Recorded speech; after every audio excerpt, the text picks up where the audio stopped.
Jim, I think we can go ahead and get started. Thank you very much. Looks like we have a quorum. So good morning, everyone. I'd like to call the meeting of the California Housing and Finance Agency Board of Directors in order for our Thursday, October 26th meeting. And maybe to ensure that we do have a quorum, Melissa, if you could please call the roll and to get us started. Certainly. Ms. Avila Farias. Here. Thank you. Ms. Cabildo. I'm not hearing Ms. Cabildo. Chair Cervantes. Here. Secretary Castro Ramirez. Present. Ms. Lamont. Here. Mr. Henning for Treasurer Ma. Here. Mr. Prince. I'm not hearing Mr. Prince. Mr. Russell. I'm not hearing Mr. Russell. Secretary Sin. Present. Ms. Sotelo.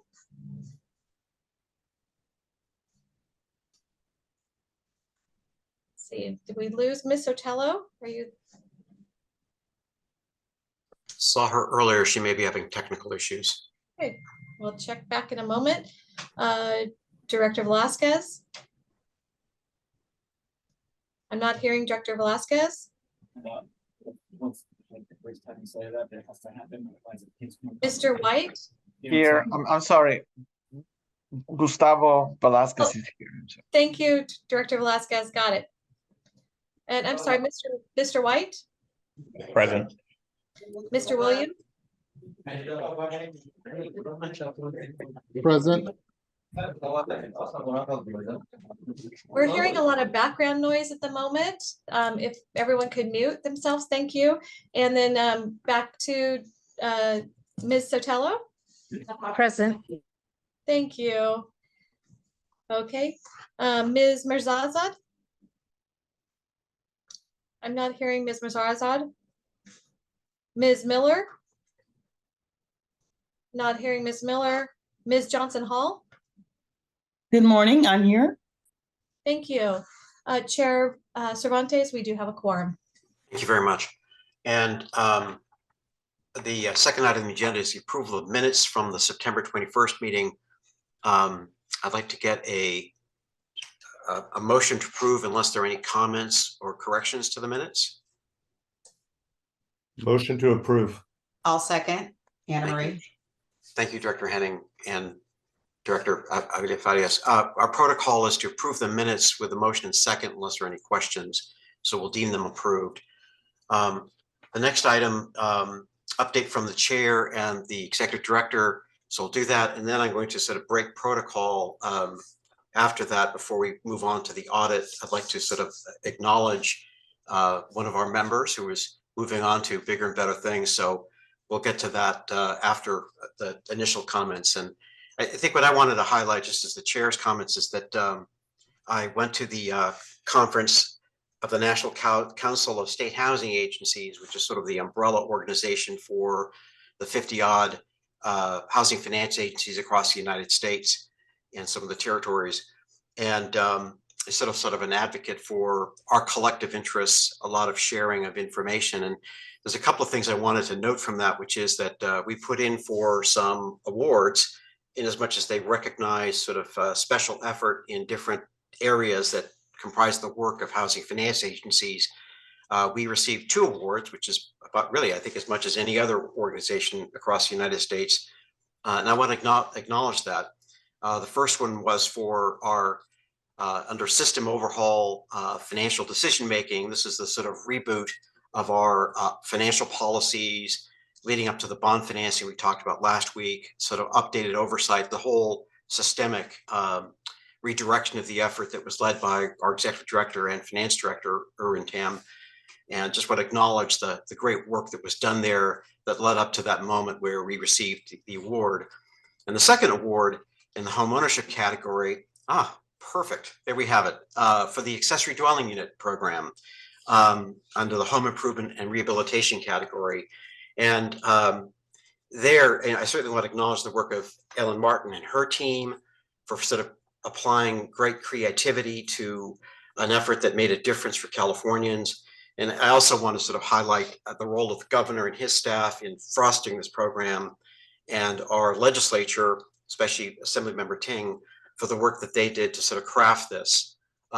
It honestly felt, this is as close as I'll get to the Oscars, I think, where we were standing up, receiving sort of an accolade from our peers across the United States. It was a good moment. And there you have a picture of our team on the left when one award was announced, and the picture in the middle, the next one over of our group. There's a number of staff there who attended as well, in addition to me, and of course, I'm wearing my bow tie. So it's a great moment, and I really want to acknowledge the work that staff has done, both on the financial management front and on the programmatic side with the ADU program, to really sort of craft something that makes a difference for Californians. You know, we're following the lead of the governor and working with the legislature to make that happen. So that was, I think, a really good moment, and it really felt like California was in the room. That's my main comment. Oh, the other one is, speaking of California in the room, the third element on that conference was that our executive director, Tina Johnson Hall, was elected to the board of directors of the NCHSHA, which will give us a presence and a voice nationwide. And so I want to, Tina, congratulate you on that. It's good for all of us, where I think it gives us a chance to sort of like have our voice heard in a clearer way. And also, I think, understand better what our peers are doing. And I think there's lessons we can learn from them as well. So Tina, congratulations. It's a good moment all around. And those are my comments. And with that, I'll pass that to you Tina, for your comments as well. Well, thank you so much, Chair Cervantes. We have a big day ahead of us, a couple of major items on the agenda, including phase 2 of the accessory dwelling unit program, as well as phase 2 of the down payment assistance program, where we'll be introducing the first generation program, or the first generation effort, which I consider quite historic. This will be at scale one of the largest programs to address first generation in the country. So I'm excited for today's meeting, and I look forward to getting started and into the agenda. I want to follow up a little bit on the NCHSA conference. I got to tell you, I wasn't there, but I was just as excited at my sister's wedding and cheering you on in spirit. And I also want to thank all of my staff members who were there.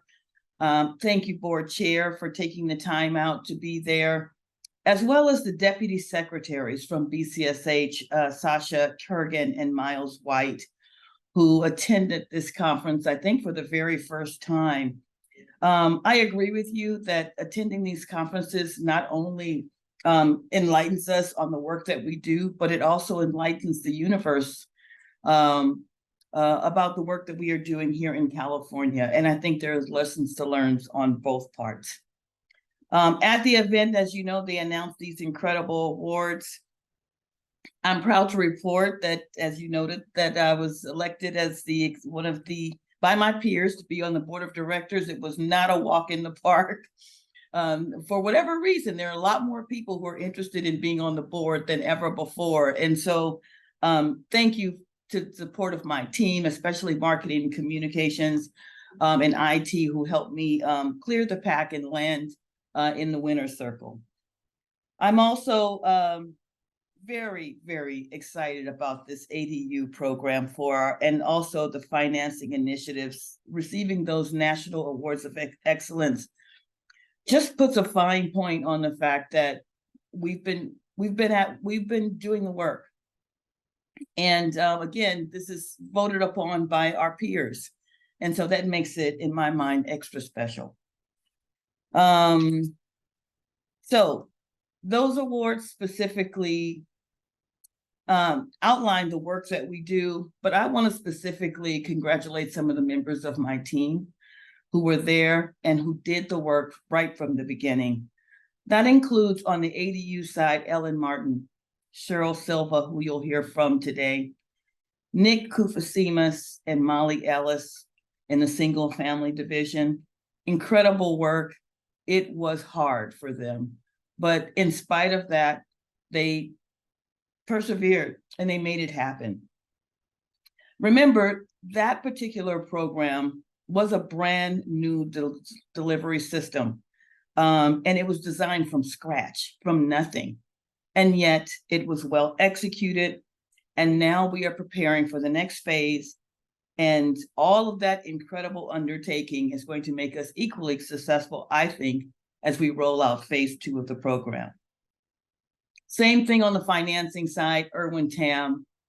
Man, I get happy when I find $5 on the sidewalk. This man found $2 million through paying off those swaps and derivatives. So I think he and his team, Pratiksa, all the family of folks who are in financing deserve a round of applause for the work that they do. And now, not only are they setting a roadmap for us in the future, but there are other HFAs that are looking in on us and peeking in on us and trying to figure out how we did it. So I'm very happy that not only are we helping us, but we're helping other HFAs in the industry who are trying to come up with these solutions in very trying times. So I also want to, before we get into the agenda, I want to conclude by mentioning some of the recent events that the staff and I have attended.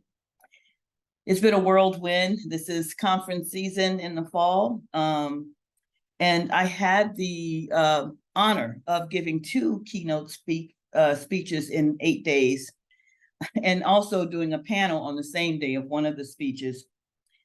The panel was part of the annual Community Reinvestment Forum, which is done in Orange County by one of the great leaders in homeownership in Orange County, Brenda Rodriguez. And then I was also the keynote speaker at the Ventura County Community Development Corporation and the Neighborhood Partner Housing Services based in Riverside. These 3 organizations are focused on home ownership counseling, home ownership delivery mechanisms. And they've been doing it, all of them, for at least 30 years. So for me, it was an honor and a privilege to be there to represent CalHFA and to share and for them to actually hear the work that we do. I'm not sure if we ever think about this, but one of the things that I shared with them was sort of our jaw-dropping numbers around home ownership. CalHFA, I'm not sure if you're aware of it, but we have gotten over 250,000 home buyers into their homes through our programs. Take that in for a moment. That is an amazing stat, especially when you consider that nearly 60% of those are Brown and Black borrowers. And in addition to that, we have a very, very de minimis default rate over the almost nearly 50 years that we've been in business.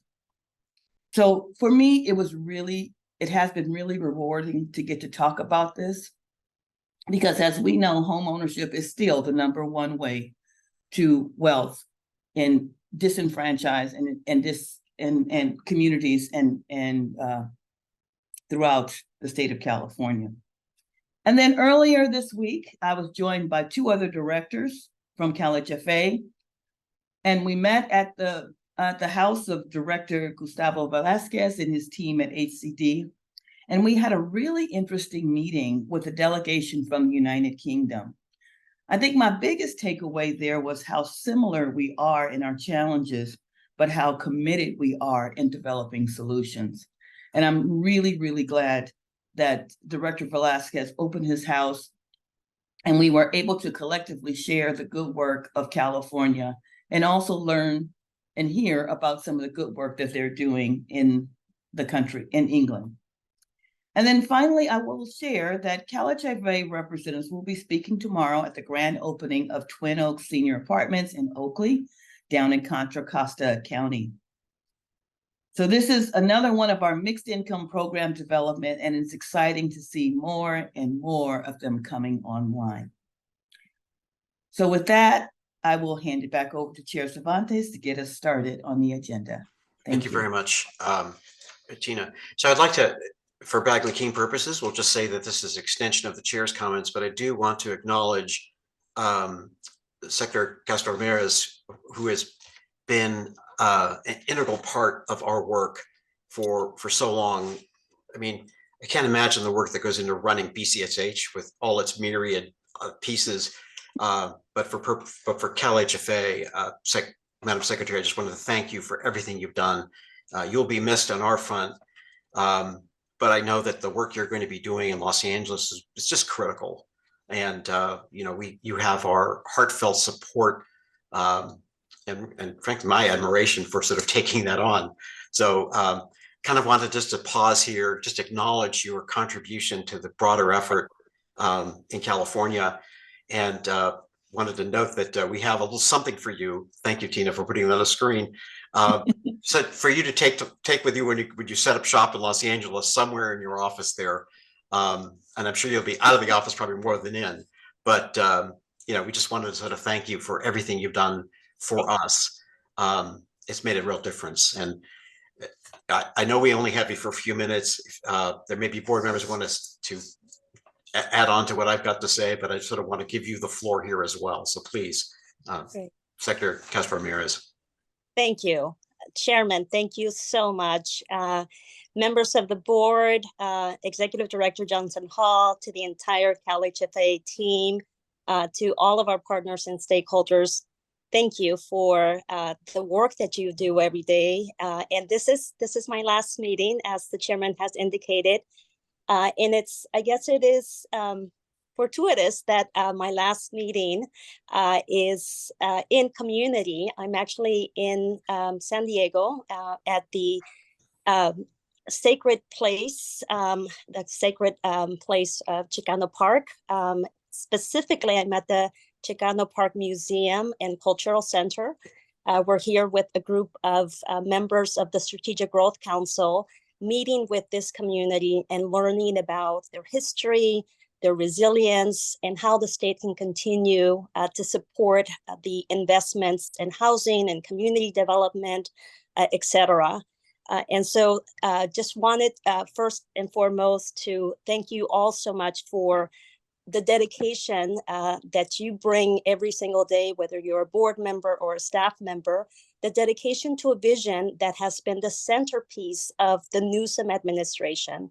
Mm-hmm. And that is that all Californians are able to live in safe, dignified homes and homes that they can afford.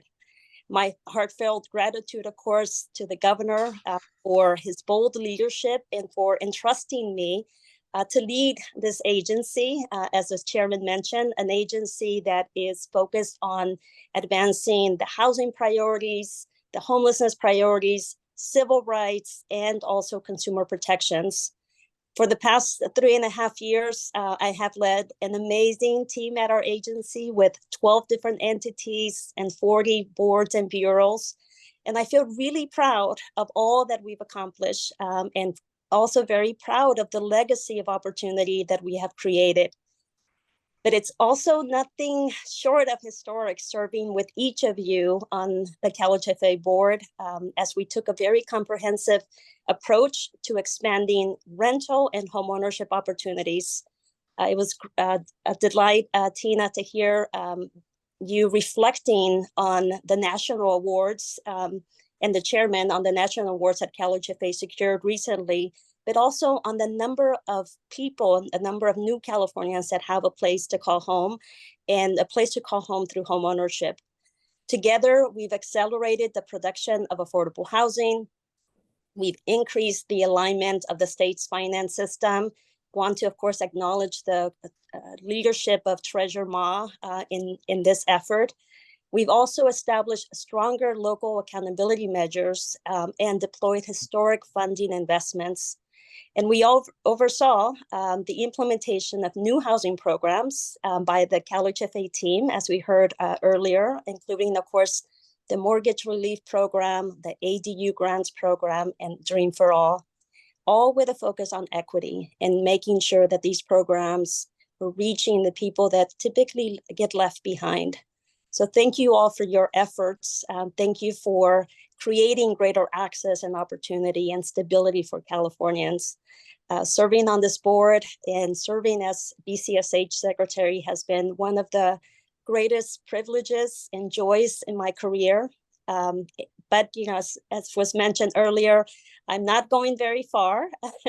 I'm actually in about 2 weeks or so, I'll be joining Mayor Bass's administration as Chief of Housing and Homelessness for the city of Los Angeles.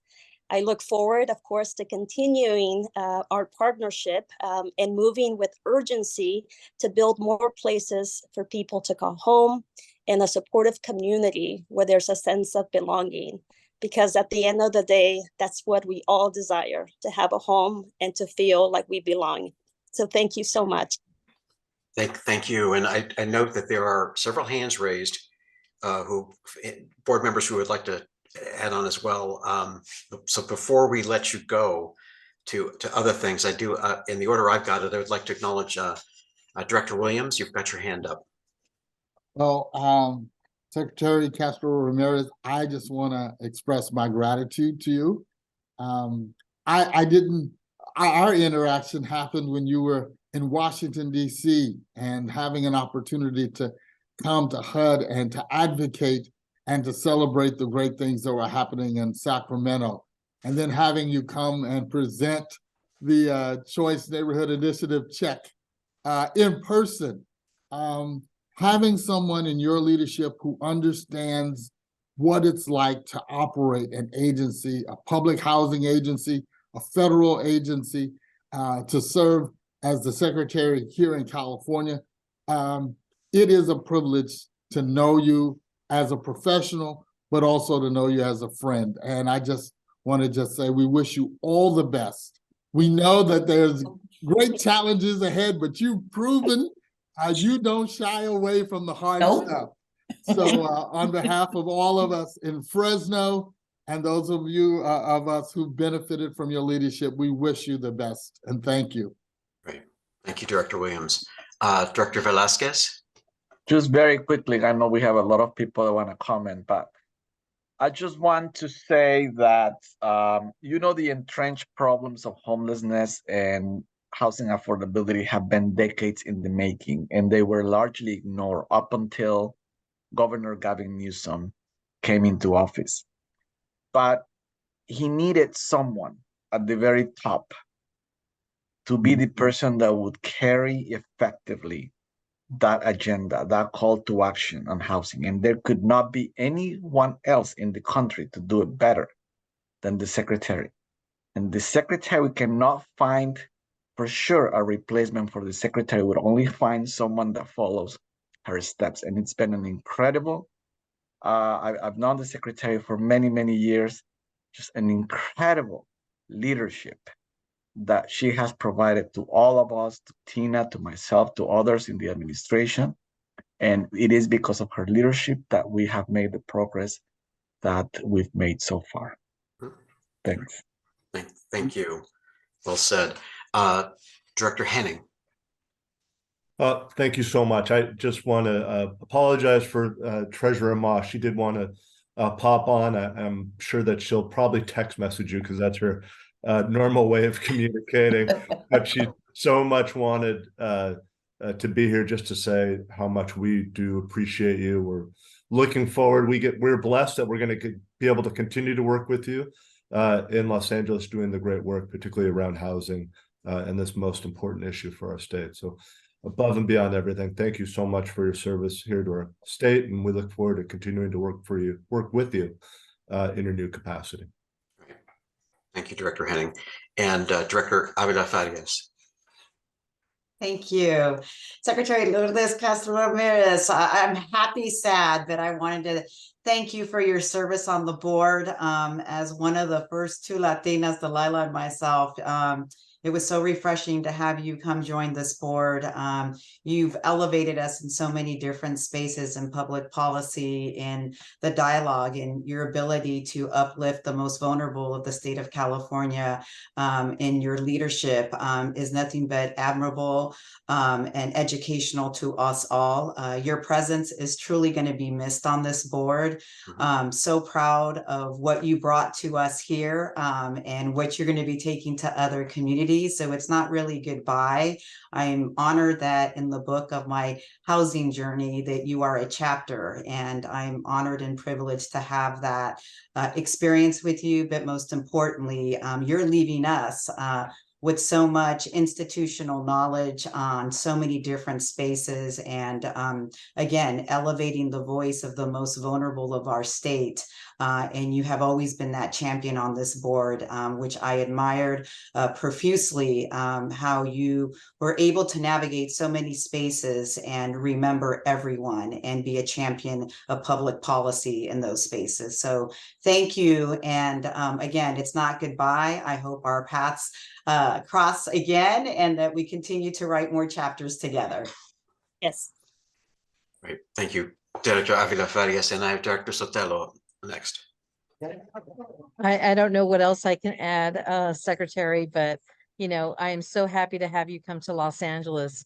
It's not only your professionalism, your leadership, your advocacy, your sense of equity that you bring with you, but you bring passion and heart to the work.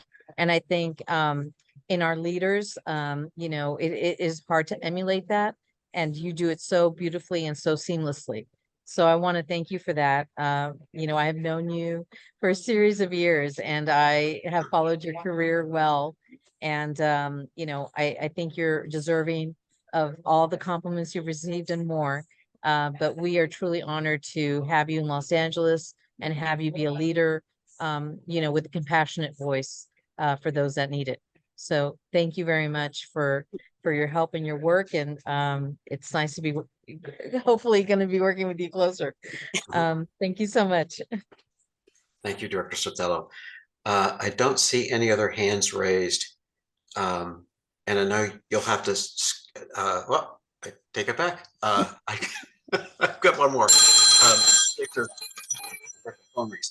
think there was one more. There was one yes, more. I think Director Limon, please go ahead. Yeah, I just wanted to echo what everybody else said. I'm very sad that right when I started on the board, the secretary is going to LA, but it has been it has been such a privilege to see you in action. I think there's been echoes of how much of an inspiration you are to many of us, and the way that you lead with your entire heart, with your commitment to the community that you come from, the communities that shaped you, in serving the people of California with so much dedication and humility in the role that you've been bestowed. It's been absolutely inspirational to watch, and I think that Los Angeles is very lucky to get you. I just wanted to just say thank you and say, you know, sending you so much love and so much luck in your new efforts. Thank you so much. Thank you, Director Limon. I've got Director White. Yeah, thanks, Director Cervantes. Director Ramirez, welcome to Los Angeles. Welcome back. Very happy to have you down here in Los Angeles. You're very much needed in City Hall. I couldn't think of anyone else that could go into that role that you're going to go in. And I think the staff that you're going to work with are going to benefit so much from your own transactional know-how and how to get things done through the state. The city of Los Angeles needs that type of guidance. So I'm very happy to have you down here. I hope to work with you in the future, and you'll definitely be missed on this board. You're definitely an inspiration. So welcome, and look forward to working with you. Thank you, Director White. And I think our last hand that I see, and this is our closer now, I think, Executive Director Johnson Hall, please. Well, I just want to start by echoing everything that has been said. But my grandma always told me there's two words that completely understated, but they are relevant here in my mind. Thank you. Thank you. Thank you for making it personal right from the beginning for me. A lot of folks don't know it, but the secretary reached out to me when I first got the green light from the governor's office, the appointments director, and she said, "I'm going to personally sign you in. I'm going to be the one to guide you."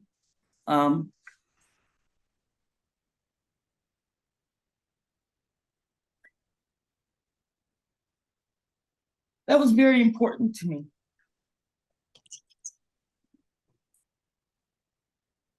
Because I know you have a lot of other folks that report to you. You had other agencies that you were involved with. A lot of folks don't know it. Beyond housing, she's involved with protecting the rights of consumers. She oversees licensing. Several millions of Californians rely on her, the entire population of folks who need certificates to do things like, start a barbershop or things like that. And yet you made time for me. Making it personal is important. I think also the fact that I always love the fact that you are inclusive in your approach. Everyone has a voice and all voices matter. And then finally, the fact that you highlighted people-centered leadership. Effectively what that means is you treat others with dignity and respect, and then you empower them to reach their own goals. And that's what I saw in your leadership. And so for all of that, I thank you. And so now that you are leaving us, but not truly leaving us, because you're going to work directly on housing and homelessness for the people of Los Angeles, I'm going to be praying real hard for you. But as someone who has lived in and around LA for a good portion of my life, and also as someone who experienced housing security in that same city, I would have loved to have someone like you, Secretary Castro Ramirez, in my corner. I would have loved that. And so you're going in with a people-centered leadership, inclusivity, and making it personal. And to me, that's what's going to guarantee your success above and beyond all of the accolades and all the things that you have done. So on behalf of CalHFA and the folks that work here, I wish you the very best. And I look forward to working with you in the future. So, yeah, we're going to miss you. Thank you all. I really appreciate every word, every sentiment, and the prayers. Thank you, Chairman, again for making this time. Okay. Well, you're moving on to Los Angeles. You're to do the work of the Lord, and you have our heartfelt support. And I'm sure there's a partnership out there in the future we could sort of figure out here, because it's all essential for making his state a more successful place that takes care of its people. So you go with our best wishes and blessings. So you're welcome to stay around as long as you'd like. But I know you've got other matters too. And with that, thank you. And we'll move on to the item 4 on the agenda, which is important, maybe not as emotional, but I'd like to turn this to Director Sotelo to talk us through the audit. Yeah, that's a hard act to follow, Chair Cervantes. I won't make it emotional, but thank you, Chair Cervantes and board members. The audit committee did meet this morning. We reviewed and discussed the audit of the financial statements for the California Housing Finance Fund for the year ending in June 2022. The audit was presented by Mandy, a merchant, and Liz Richardson, They're from Clifton, Larson and Allen. They have been our partners in patiently waiting for all the documentation necessary to finish our audit, and have done a yeoman's job of really finishing it quickly from the last report that we got in August, and being able to produce it and turn around so quickly. So we really do appreciate the work that Mandy and her team have done. The report that came back from Mandy's team was that the agency received an unmodified or clean opinion on the financial statements. That's a huge, a huge testament to the work that Ms. Johnson Hall and her team have done, Oksana in particular and her team, to make sure that we have a clean audit and a clean opinion on our financial statements. So congratulations to them. Also this morning, we talked with Rebecca Franklin, who reported on the process and the overall risk assessments for the biannual SLAE report. SLAE stands for State Leadership Accountability Act. And as Director of Enterprise Risk and Risk Management and Compliance, Rebecca really outlined for us a comprehensive process for how her and her team go through the analysis and preparing the SLAE report, which we'll hear more about later. The three risks that were identified as part of the SLAE report are workforce development and talent acquisition. The objective is to hire and maintain a knowledgeable and qualified workforce to add to the already stellar workforce that we have on our team, assembled as exemplified by the leadership through Tina and her team, her executive team. Our second risk that was identified was the economic volatility.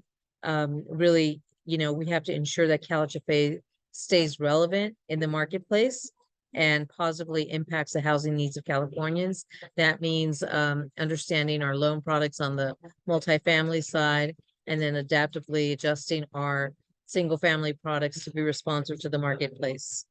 And lastly, a risk that was identified, which we will hear more about in our next audit committee, is data security. To ensure the continued confidentiality and availability of CalHFA's data assets, we have to make sure that we have, a mindful deployment of resources to make sure that there are no data breaches. And since we have so many touch points with our constituencies, it's really important to maintain that integrity. So those were the three risks identified, and we'll hear more about them later on when Rebecca reports back to the overall board on the SLAE. So there are two other members that were present. Mr. Henning for Treasurer Fiona Ma and Director White were both present. If you guys wanted to add anything to my report back, please feel free to raise your hands. I can't see, but Cervantes Chair Cervantes, maybe you can see if they have a hand raised. Okay, does it? Director Cervantes, I don't have any additional comments. I think the report was very thorough. It depicted a very clean bill of health for the agency. So, and Director Sotelo, she covered everything in that committee meeting. Thank you, Director White. I do see Director Henning has his hand up. Wonderful. Okay, thank you. Yeah, I would just add, I thought the report was great. We have a very healthy department, and that was clear from the auditor's report. I think that we need to make sure, as sort of on the government side, the Treasurer's Office, and I know Ms. Johnson Hall appreciates this as well, is that we need to give a nudge to some of our other state departments so that we can get some better numbers and some better assistance, so that we can be clear about what we look like and how to move forward expertly. Well put. Thank you, Director Henning. So with that, I'd like to go ahead and just report back that the committee did not take any actions at the committee meeting, and we have our next meeting on November 30th, and would be happy to entertain any director questions or additional comments during that meeting. So thank you, everyone. And I think that wraps up my report, Chair Cervantes. Thank you so much, Director Sotelo. And we'll move on then to agenda item 5. This is a board governance training segment, which will be handled by Mandy Merchant, who's with us, I see. So you'll take us through this. This is actually a pretty important presentation. So looking forward to this, but maybe just I'll pause for a second. I think Director Williams, you have your hand up. Yes, it's not a question, but I'd just like to celebrate our staff and make it known that through the mortgage relief program, the audit had 0 findings, which is huge for a state agency to have a mortgage relief program that is subscribed across the state and to have 0 findings. I don't know how many state agencies ever have an audit on a program with that scope and breadth across the state and have 0 findings. So I just sometimes, you know, you're so used to success that it just kind of goes by and goes unnoticed or unrecognized. And I just wanted to pause and say thank you to the entire team for the work and how you do the work that reflects positively on the administration and the agency. So that concludes my comment related to the audit. Thank you, Director Williams. It's a very good highlight. Unless there's any other comments, I'd like to pass this to Natalie Merchant for the government training, which is our agenda item 5. Hi everyone, how's everybody doing? Hi. So you guys can bring up my presentation. I know it was there a minute ago, and I'll get started.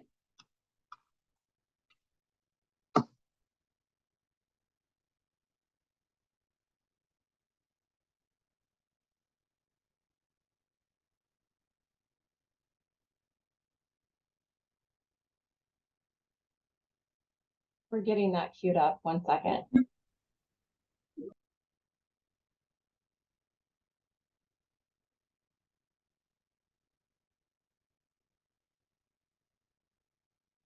All right, well, I'll kick it off as we're getting that ready. So again, I am Mandy Merchant. I am a principal at CLA. I have had the honor of being your auditor the past 10 years. Every couple of years, I am requested to put on this board governance training. To give you a little bit more of my background is I am actually a board member myself on two nonprofit boards back where I live. So I actually really enjoy this presentation. I've done some board training myself that I've gone to, and I've taken some of the information I've learned with them and what I've learned over the years. And then based on your requirements as being a board member, we're going to kind of talk about that all today. So if you go to the next slide. So our objectives today are basically do a brief overview of the accountability and fiduciary responsibilities of being a board member on CalHFA, and then also talk about the specific requirements that the agency has. All right, let's go to the next slide. So the 3 main things we're kind of going to talk about today is just, you know, your overall fiduciary duties. And 2 of these we're really going to go into detail. But first up, we're going to talk about the duty of care. And thinking about this is, you know, being a board member, your responsibilities as being, you know, a servant of this agency. And how we always want to kind of think of it is act as an ordinary, prudent person would in a like position under similar circumstances. So I always kind of try to think about it as, you know, this is a very big state agency, but, you know, very homing in and understanding the operations of the agency and making sure you're making very informed decisions and in care as you are operating on these different committees and in this board meeting today. We're also going to talk about the duty of loyalty. As you can see here, faithful pursuit of the interests of the organization rather than personal interests. And that's a big thing we're going to kind of touch on, you know, taking your personal interests out of the room when you walk in the door. So, you know, when you walk in the door, we're not all individuals any longer. You know, we're CalHFA's board. We work together as one unit for this agency. And then lastly, just the duty of obedience, which we're not really going to talk about too much, but just act with fidelity within the bounds of the law, which is always really important.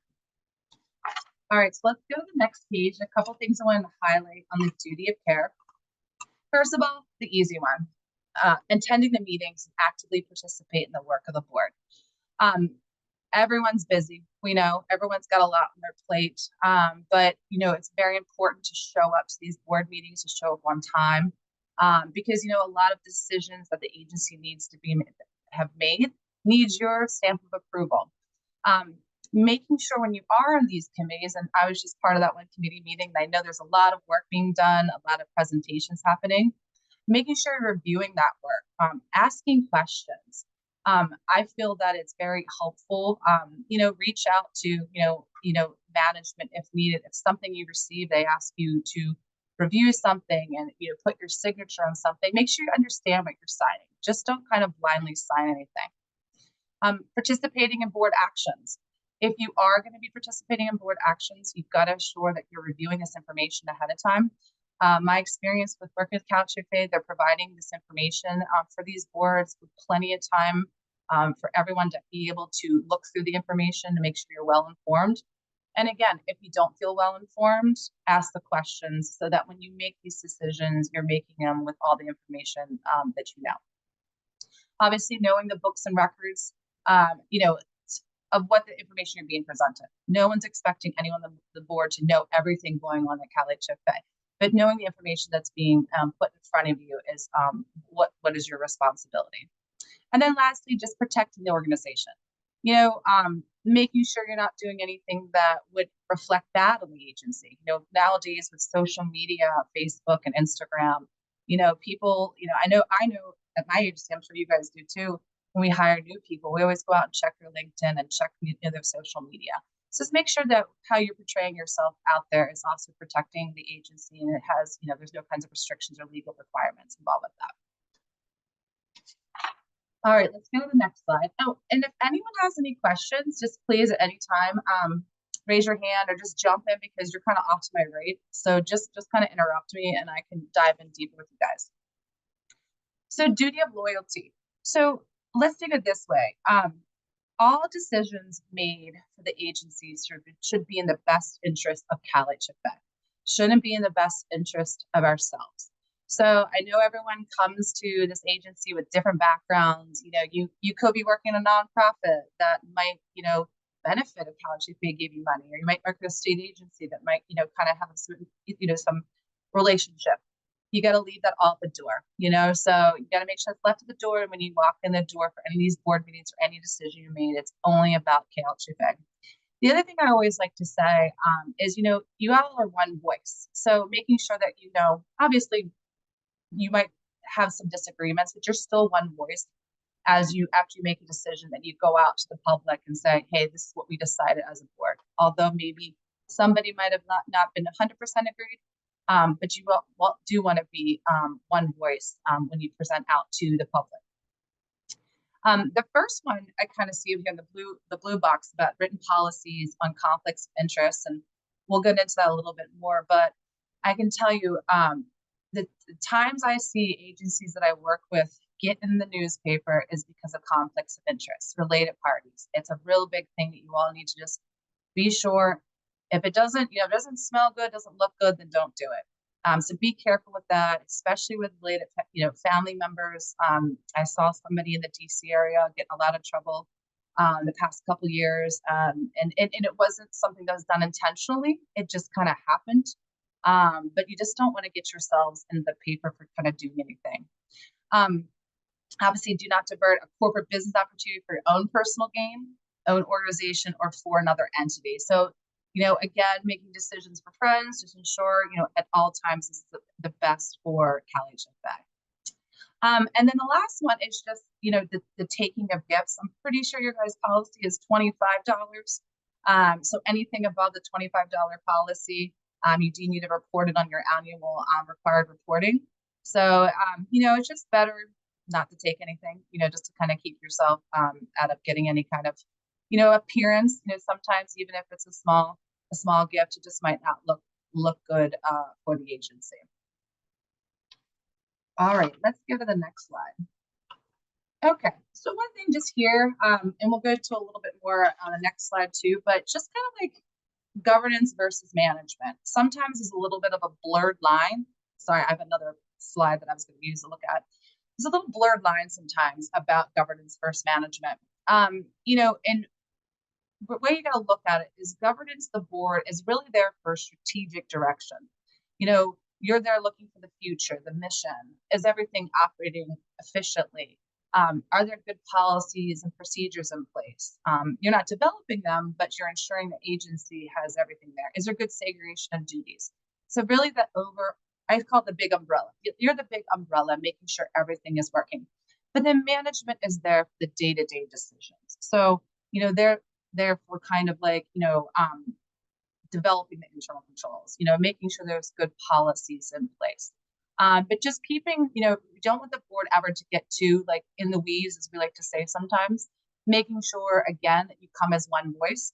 So, you know, we don't want, you know, all members of the board, you know, pinging Tina and asking her, you know, different questions or different, you know, perspectives of stuff. Really, the board should come to Tina with one voice of how they feel about some sort of transaction or some sort of policy. All right, so let's go to the next slide. Okay, and one more. So just a couple things, just kind of based on kind of a little bit into California and stuff. Just making sure meetings, you know, there is this open meeting requirement. You know, the meetings must be conducted in public 10 days in advance, which obviously we were all in this meeting. I saw this all come through. I feel like I did a little bit of an audit. This is like my audit screen right now. I made sure this happened. So there is this meeting was notified 10 days in advance. We're only voting, or you all are only voting on matters that are on the agenda. So there really shouldn't be too much stuff being popped up last minute for votes. Everyone should be informed, because you don't want to have something, you know, if we're in this meeting right now and someone's like, hey, let's vote on this real fast. We think we should give out $100 million to this agency. You know, board members should be like, whoa, we need more information. We need paperwork. We need to see this before we can make an informed decision. So again, that's why that 10 days is kind of built in there for you all. So you have this, you know, amount of time to be able to make an informed decision. Always remember, you know, don't leave this, well, we're all obviously not in person, but if we were in person, like I thought we were going to be in nice LA, we couldn't leave the room and all go talk somewhere else and talk, you know, about CalHFA business. Just make sure that the majority, it has to be in an open meeting. And then the last two are just, you know, if you guys ever have closed sessions, they need to be limited. And lastly, there can be emergency meetings, and that's just under special circumstances. Okay, so just a couple things I want to note on this is just, you know, your disclosure of economic interest, which everyone does. Even I do it. I get the emails. They don't stop emailing me until I do it. But making sure you disclose on an annual basis your economic interest. So, you know, your place of employment, investments you have, or anything but out there.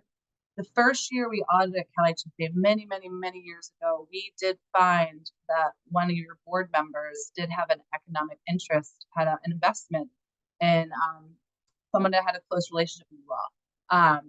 It just wasn't known.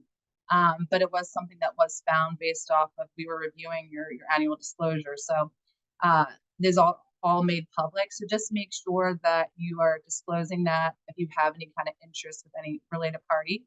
And obviously the biggest thing with that, you know, that doesn't mean you can't have related parties, but you have to abstain, you know, so you can't be voting on something that you have a related party interest involved. So keep that in mind. It doesn't mean it's bad, just everyone needs to know about it. And then everyone to make a decision if it's right, you know, for you to vote, not vote, or possibly be on the board or not. All right, so the next slide kind of gets a little bit more into financial reporting. Obviously, I like this slide because I'm your auditor and I like the financial part of your responsibilities. But, you know, there's three groups that are responsible for the financial preparation, you know, the financials during the year. So obviously the governing board, you all are there to approve through the audit committee after the financials are completed. There is the management, the finance team, the executive director that's involved in reviewing. What we like to say is that Management is responsible for, you know, as I mentioned earlier, like having sound accounting policies in place, presenting the financial statements to the auditors, ensuring that there's good controls and programs to prevent and, you know, detect any kind of fraud. And then lastly, our role as independent auditors is then to come in and, you know, really validate is what management is saying is what the agency is doing. So internal controls are so important in any agency, but it is very critical as part of our review. You know, it's just not all numbers for us. We ensure that, you know, the agency has, you know, different people preparing, you know, a bank reconciliation, reviewing a bank reconciliation, that when the money goes out the door, there's about, you know, 3 to 5 people that touch it and prove it. And that's what helps not get these findings, you know, because your internal control system is very vibrant and there's a lot of people involved before anything happens. All right, so let's go to the next one. So kind of wrapping that up, financial oversight, it really is one of the core responsibilities of the board. You know, just making sure that the money that's coming in, the money that's going out the door is, you know, being properly spent, you know, that it's going to the right people. And I think you're hopefully being provided with enough information to hear all the different programs. Obviously, we were talking about the mortgage relief program, which is the big one. You know, the money is coming in, and I know there's been a lot of involvement with the board on deciding how that money goes out the board correctly. So just keeping your eyes and ears. And I can't say enough, just, you know, feel free to ask questions. You know, if you're not getting enough information, you know, ask for more, so that you're making these informed decisions that are important. It's important for, you know, your constituents, for HUD, for any agency, for the state that you all are serving. All right, so the next slide we're going to talk about just really quickly is as part of the board, there are 2 advisory committees. Obviously, this morning I was on the audit one, and I know there is 3 committee members, which is the minimum requirements, which is great. And there's also an executive evaluation committee. So if we go to the next slide, we can kind of dive in a little bit more into these 2 committees. So the role of the audit committee. So 4 things that the audit committee does. Makes, you know, the selection of the auditor. So that is the individual as part of our contract of that committee decides who is going to be the auditor and, you know, signs its contract. Reviewing any audit findings if they do come about. That is really, really important too. You know, we don't want to give out, any auditor doesn't want to give out a report and everyone takes it and puts it in a drawer. We hope and assume that if there was any findings communicated to the agency that, you know, the audit committee management would take a look at those and say, hey, what are we going to do next? How are we going to move forward? So next year we don't have any audit findings. And back in the day, CalHFA did have some audit findings in some of one of the programs, and they made steps over the years, and they do not have those findings anymore. Management took those findings seriously and got rid of those. So what we're doing right now, you know, just a little bit ago, the report to the board, the audit committee does. And then lastly, I'm reviewing the committee charter annually. So, all right, next slide. Okay. And then I'm not sure who's on this committee. I mean, if anyone's on this committee, show your hand. You don't have to talk. But the Executive Evaluation Committee, which again has a very important role, you know, reviewing TINA on an annual basis. So as you can see, there's an annual evaluation. There is a recommendation that is brought up to the board. Developing compensation policies and procedures to attract and retain talent, which is very important to the agency to keep everyone going. You all have a very great executive team, and that's what makes your agency so strong. And so you got to have these kind of committees out there to make sure you retain that great talent and continue forward when you need new talent. And then talk about any kind of succession planning as part of this committee. I don't know if I saw anybody raise their hand. I'm looking right now. Okay, I had to double check that committee. All right, next slide. Okay, so just a couple things, just, you know, audit committee best practices. As we kind of mentioned already, couple of these ones is just having enough members on the team. Always making sure you have at least one financial expert, someone on there that can talk the talk and understands what we're talking about from a financial statement purposes. Hopefully having some sort of governmental accounting background and is familiar with the reporting and auditing. And as always, just, exercising some sort of professional skepticism. I always say I can like you as my client, but I'll still put you in jail if you do something wrong. So I don't know if anyone knows that saying. So go to the next tab. And so here's just a couple of the best practices and the duties out there. So provide the independent review and oversight of financial reporting processes, internal control, independent auditor.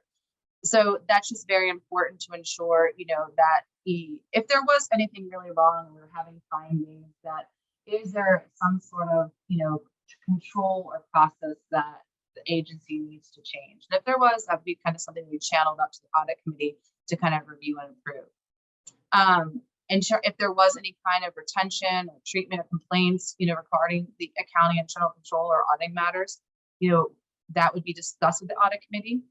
If we ever had any kind of delays, like if the audit wasn't, going timely, now not because of the state issues, but if there was something else going on, our responsibility as auditors would be to communicate that to the audit committee. And then lastly, the annual presentation to the full board is always expected. All right, so that is all I have on that part. Now, this is the real fun part. So you guys might think I'm a big nerd, but this is my favorite part of this presentation. Every couple of years I do this. So just, gonna look at it. You can go out on the website of the Association of Certified Fraud Examiners and get this. They do an annual occupational fraud and abuse report, and it's a pretty lengthy report.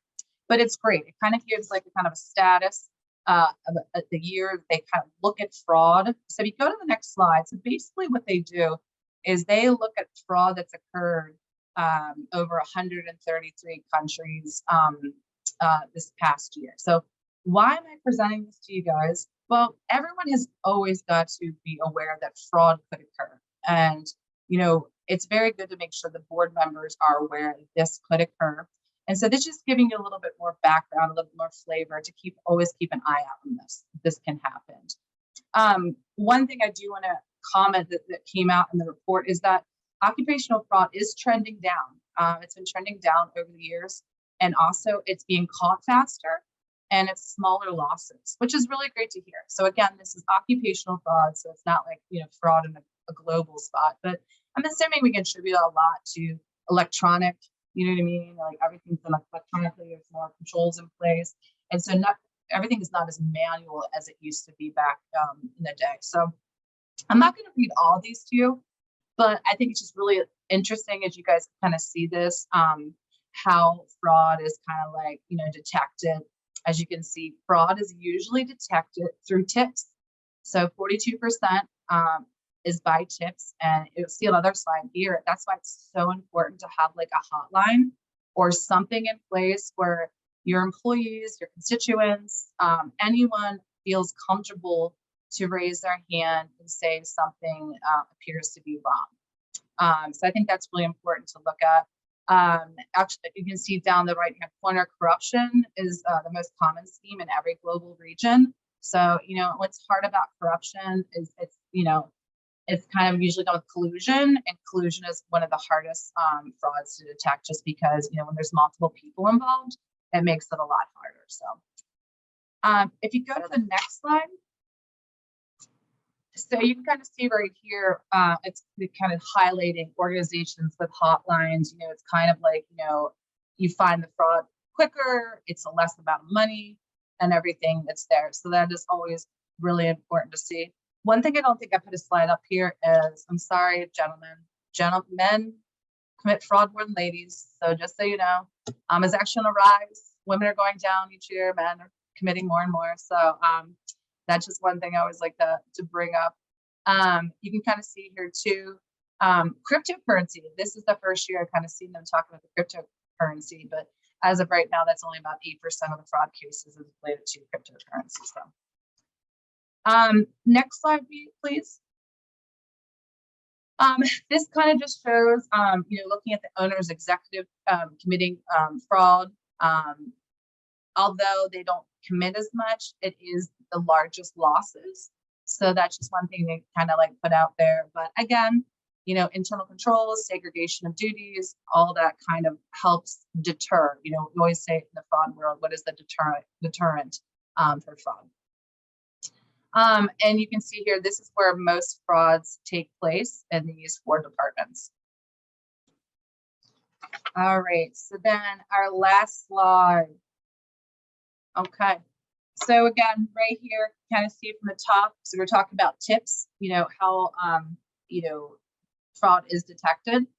Internal audit is another great group that also detected. Unfortunately for me, an external audit down there at 4%. So, a lot of people always think the external audit detects fraud. It's not. It's always the internal audit tip or that management review. So I think that's another key thing. And I know you guys have a lot of compliance groups in your office. I know Rebecca does a lot of stuff, to keep everyone safe from a risk management standpoint. So all those people and departments are really important to ensure, that fraud is deterred. So that is all I have for you guys. I hope that is helpful. I hope you learned a little bit. But thank you so much for the opportunity to present to you guys today. Great. Thank you very much. I have one question, but I want to see if there are any other directors that have questions on the presentation. And I'm kind of looking on my screen to see if there's any hands raised. Don't see any. So I'll ask my question. So on the fraud reporting, I know there's a state hotline. But we're directors on the board. We're not like staff. Are there other things that we should do? So in other words, some director gets an inkling of fraud. You could call the state hotline. It's probably your first stop, I would think. But should we do if Director X then should contact general counsel or other? I'm trying to think of what's the right protocol here. And I've seen general counsel nodding your head, but could you walk us through that, please? Yeah, and I don't know if Claire wants to chime in, but so Commissioner, you would want to go straight to legal. You would want to go straight to internal counsel. That would be your first stop. If anything comes up that's brought to your attention, turn it over to the people that know how to handle it, and then she would go from there. And I'm seeing a nod there. Yeah, in my old life, it was either called internal counsel or the compliance. So it sounds like it's right. That's a good tip. And that was really kind of like as a board member. Okay. Yeah, and it also it happens like the other thing I didn't touch on, but if you become aware of even any of your vendors having fraud, anyone that kind of touches you guys, you always should be concerned about that too, and raise it to a level to kind of just make sure that somehow, like I had at one agency where they found like there was bad billing being done at a school board for a different school, but possibly could have happened at this school too. So although you might not have found anything at your place, you should always raise it to somebody's attention. Be like, hey, we better go check this out. Let's make sure that this didn't get, no bad apples came into our agency. Right. Okay.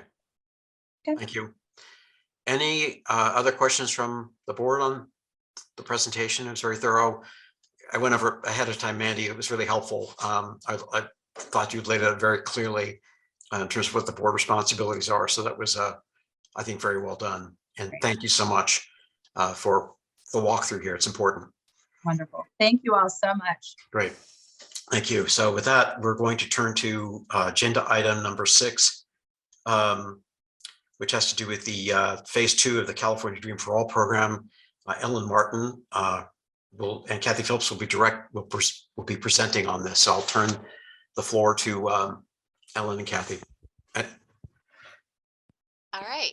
Thank you so much. Well, good morning, Chair Cervantes and members of the board. My name is Ellen Martin, and I am CalHFA's Director of Homeownership. So today, as you mentioned, I and my colleague, Kathy Phillips, will be providing an update regarding phase 2 of the Dream for All program and seeking the board's approval to appropriate funds for implementation of phase 2. Before I get into the details, I do want to take just a moment to kind of reflect on the historic nature of what is before the board today. Phase 1 of Dream for All, I think, as we all know and recognize, broke significant ground, and it did in fact change the lives of thousands of Californians by offering a shared appreciation loan product that had not heretofore been offered at this scale. And now for phase 2, we're really continuing to trailblaze by offering one of the largest first generation down payment assistance programs in the country. As a first generation program, Dream for All will be specifically targeted to help those prospective homeowners that have not had the benefit of intergenerational wealth through homeownership. And we really see this as an important tool to help resolve the homeownership and wealth gap in California. So if we could go to the first slide, please. So in addition to seeking the board's authorization to implement phase 2 of the program, today I will offer a brief review of the updated program parameters and an overview of additional analysis that we've conducted related to income limits and housing prices, as well as our lender network. And this is in response to some of the feedback that we received from the board back in September.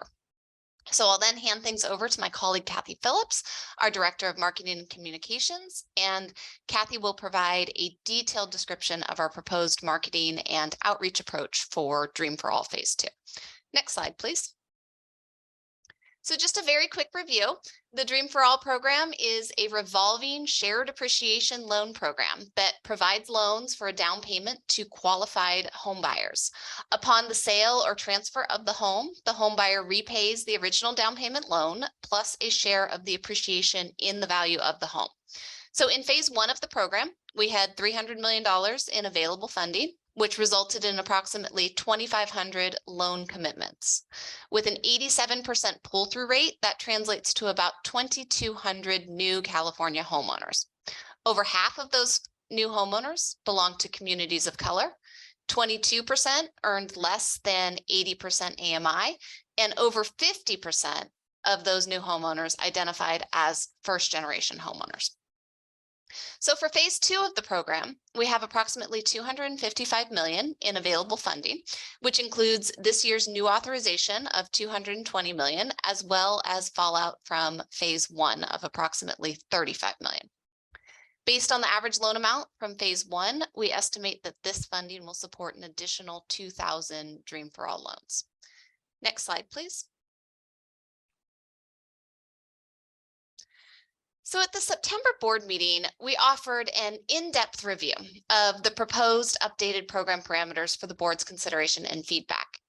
Just as a reminder, some of the key changes include, first of all, developing a Dream for All pre-registration system that will allow borrowers to apply for a Dream for All loan. And then based on applicant and lender pre-screening, eligible applicants will then be selected at random for the opportunity to access a Dream for All loan. And they will then have a specified period of time to find a home and then come into our system and lock their loan rate.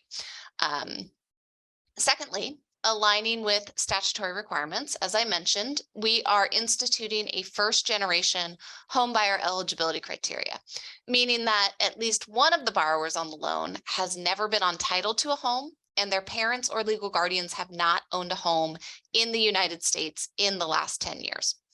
A borrower that has spent any time in the foster care system would also be defined as a first generation home buyer.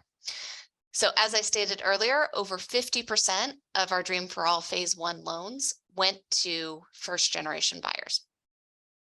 Also in alignment with statutory requirements, we will be using the pre-registration system to manage geographic set-asides for the program. So our Dream for All program vouchers will be issued proportionate to the number of households currently living in each region, which, as we discussed in September, will indeed result in somewhat of a shift from the more inland areas of the state, the Central Valley, the Capital Region, the Inland Empire, to the coastal areas, the Bay Area, Los Angeles, Orange County, and San Diego regions. And then finally, we have several changes comporting with statutory requirements that are designed to target Dream for All funds to lower income borrowers. That includes reducing the income eligibility to 120% AMI, limiting the amount of down payment funds that a borrower can contribute, and also finally instituting a cap on the shared appreciation loan amount. Next slide, please. So at the last board meeting, several board members had some questions regarding reducing the income limits. And I think more specifically, whether it would be viable to purchase a home in many areas of the state with lower income limits. So I'd like to spend just the next few slides offering an overview of our proposed approach and presenting some market data that we reviewed in establishing that approach. So as specified here, we propose to reduce the income limits to 120% AMI to help meet the statutory requirements established by budget trailer bill language. The geographic set-asides will be established based on where the borrower currently lives, but it is really important to note that a borrower can purchase a home in any county in which they are income qualified. We'll be monitoring the housing market dynamics and Dream for All program uptake by region, accompanied by a strong marketing and outreach campaign in those hardest to serve areas. And we will then, of course, maintain flexibility to recalibrate our eligibility criteria if we do in fact observe that market conditions are prohibitive to Dream for All utilization in any particular region. Next slide, please. So in order to evaluate the market feasibility of this approach, we conducted some in-depth analysis of the relationship between housing affordability and home prices throughout California. So overall, we find that lower income limits may indeed present some challenges in high cost areas. But what we do see is that median home prices are largely within affordable ranges for most of the state. And we have a few slides that spotlight this dynamic. So here we're looking specifically at LA County, which is an area that we have historically struggled to serve with our programs, due in large part to exactly this dynamic that we're talking about, the relationship between home prices and income. So it is important to note, and I don't want to miss the fact that we did see a big uptick in loans and in phase one in LA. But through the pre-registration system, we intend to bring that number even higher for phase two. So with more time for borrowers to access the program and based on this income analysis, we do expect that we can serve a significant number of consumers that are currently living in LA. So this chart that's on the screen shows the home sales price distribution for LA County over the last 12 months, identifying the number of sales at specific price points in the last year. The median home value of homes in LA County is $845,000. That's depicted by that dashed line you see running vertically there. And we estimate that at 120% AMI, our borrowers can afford a home priced between $595,000 and $800,000. So those bars are depicted in yellow and orange on this chart on your screen. So while we do see that affordable range is lower than the median home price, what we found through this analysis is that about 48% of the homes sold in the last 12 months, that's nearly 27,000 homes, are affordable to our borrowers at the selected income limit. And then for context, we have approximately 2,000 Dream for All loans total. So we're targeting about a total of 500 loans for borrowers currently living in LA County. Next slide, please. So here we'll turn to a couple of the more affordable counties in Southern California. So the Inland Empire comprises 11% of the households in the state, and we are targeting about 220 phase two loans for that region. As you can see in the slide, the median home price in each of these counties currently falls right within the affordable price range for our 120% AMI borrowers. So this analysis does give us some confidence that we can lower income limits and still create those critical and important homeownership opportunities for lower income Californians. It is also really important to note that we did run this analysis at lower income limits, specifically 80% AMI, and saw very different outcomes in terms of feasibility. We saw almost the entire state light up in red, demonstrating that it would be very challenging to purchase a home at that income level, which I think we all sort of intuitively understand. So with consideration to that dynamic, when we couple these eligibility, these income reductions with our other eligibility changes, we have the first generation criteria, limited borrower down payments, and the cap on the shared appreciation loan amount, I think we'll see that Dream for All Phase 2 funds will certainly be more targeted in support of sustainable home ownership for those borrowers who need it most. Next slide, please. So finally, before I turn things over to Kathy, this slide offers a little bit more detail regarding the physical branch locations of our 130 CalHFA approved lenders. And this is in direct response to a board member comment that we heard back in September. So interestingly enough, you'll note that in the map to the right, our lenders tend to be physically clustered in some of the areas that we've really struggled to serve. We see physical clusters of our lenders in the Bay Area and the LA San Diego area. And we have fewer lenders located in Central California. But I think, as we all know, our program uptake is really strongest in those areas. So what I think this analysis really underscores is that it's housing affordability and inventory that really drives uptake of our programs.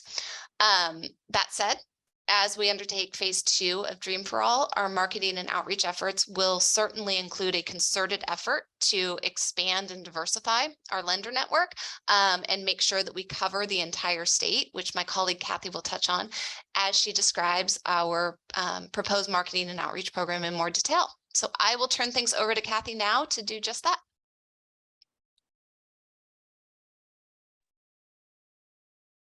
I'm muted. Thanks, Ellen. Can everybody hear me okay?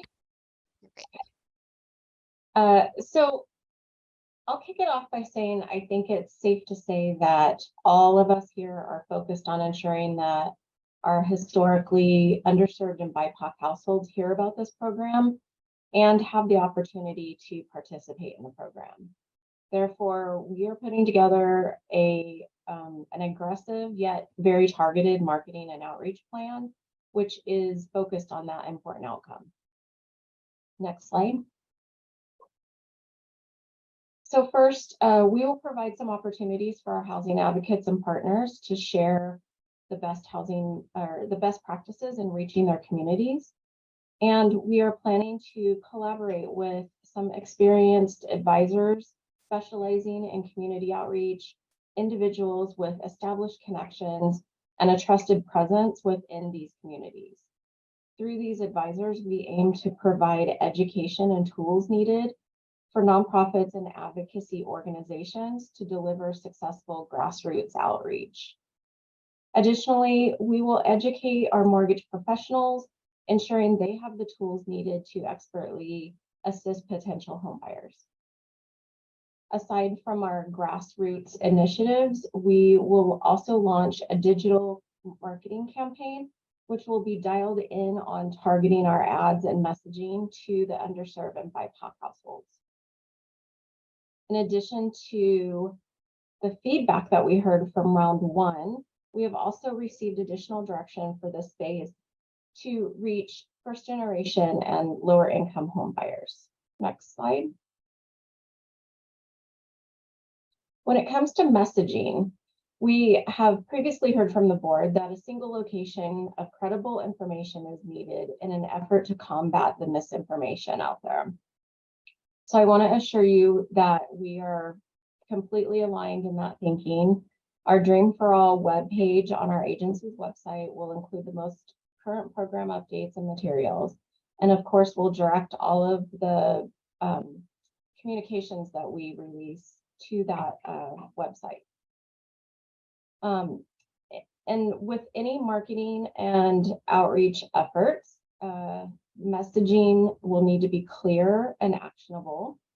We want to be sure that all of our target audiences know about the program, know that it's coming, how to get prepared. And because of the huge interest in round 1, It will be vital to share the key changes for round 2. Changes like the lottery process and also the first generation requirement. And finally, sharing where to find the official information, when they can register, and what documents they'll need to register so that they're better prepared when the portal does open. Next slide. When you look at our targeted home buyer audiences, as with all of our single family programs, we tailor our outreach efforts to reach diverse communities and BIPOC households. And because the Latino and Black household rate of homeownership is significantly trailing behind others, we focus much of our plans and priorities to those communities. Additionally, our outreach will be targeted to specific geographic locations, as Ellen mentioned earlier, lower income and first generation home buyers. Next slide. Aside from home buyers, another target audience that we are focusing on is our business and outreach partners. First, as Ellen mentioned earlier, we will also be working to expand and diversify our mortgage professional network, including lenders, brokers, and real estate agents. We will work to educate and prepare our community outreach partners, including housing counselors, faith-based organizations, and other various advocate organizations. Next slide. One crucial group of outreach partners will be our program champions. And this group for me includes all of you, our board. It includes the State Treasurer's Office, California Forward, in addition to members of the legislature and even several of our state housing or state agency partners. Next slide. Okay, so I know that everybody here loves a good timeline, and so I thought I would bring one along. I've grouped these milestones and provided some general tasks for each of the groupings.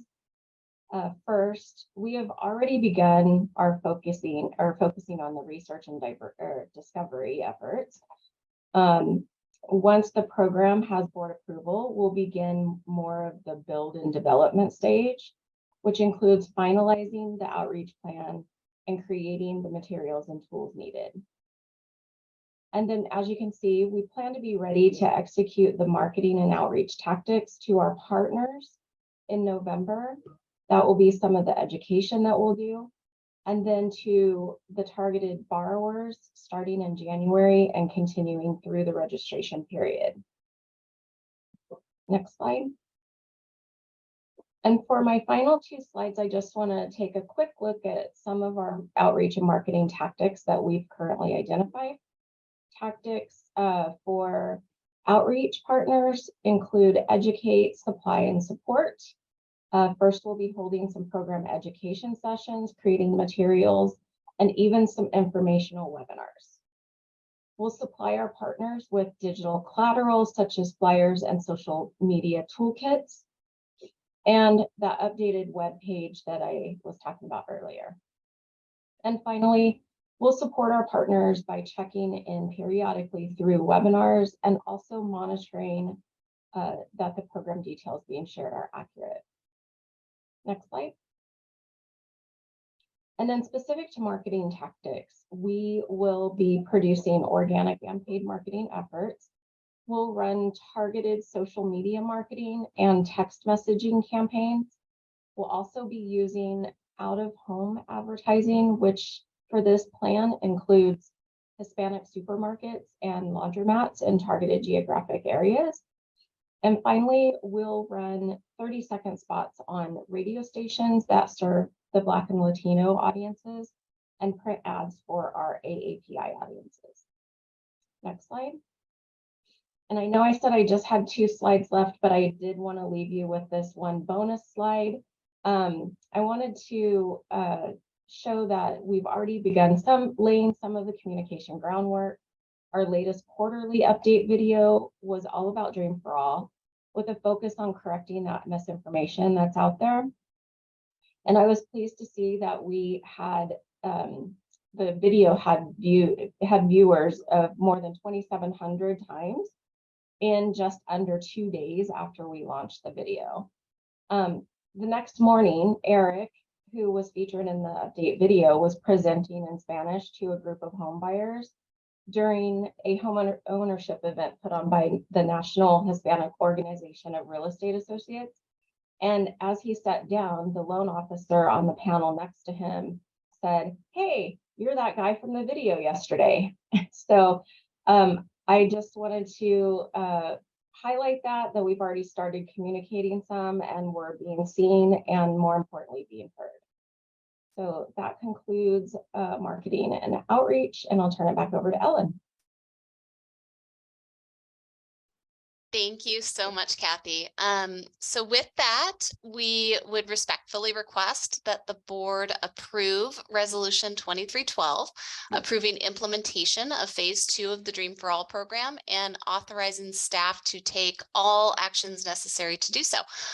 But before that, we would be more than happy to take any questions that board members may have. Great. Thank you both very much for a very thorough presentation. So what I'll do is I'll open it up for board member questions and discussion. Then I'll open it up to the public. I want to note that we did receive some public comment questions and comments by email beforehand. So, but I'll start first with the board, and I've got a few hands up. I'll start with Director Henning. So I noticed laundromats. I've just not seen that in a communication program in the past, and as a I don't want to say frequent user, but at times very much a user of laundromats. I'm just interested on how you came to that part of your outreach program. Well, most importantly, laundromats for us serves renters. So they're going to be renters in specific communities that we're trying to reach. And so that was, one of the key reasonings behind it. We're also working with a ad agency that has a lot of data and statistics on different things, and we talked a lot about the laundromat and the supermarkets. So we just think that that's one of those areas where we can kind of just get into the local community and just be super targeted in reaching renters who might want to become homeowners.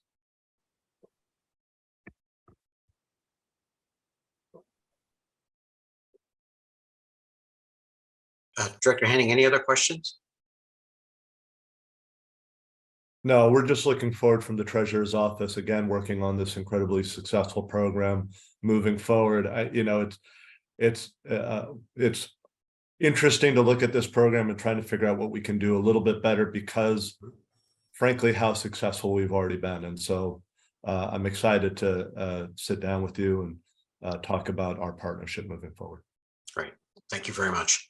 And then we have Director Grant.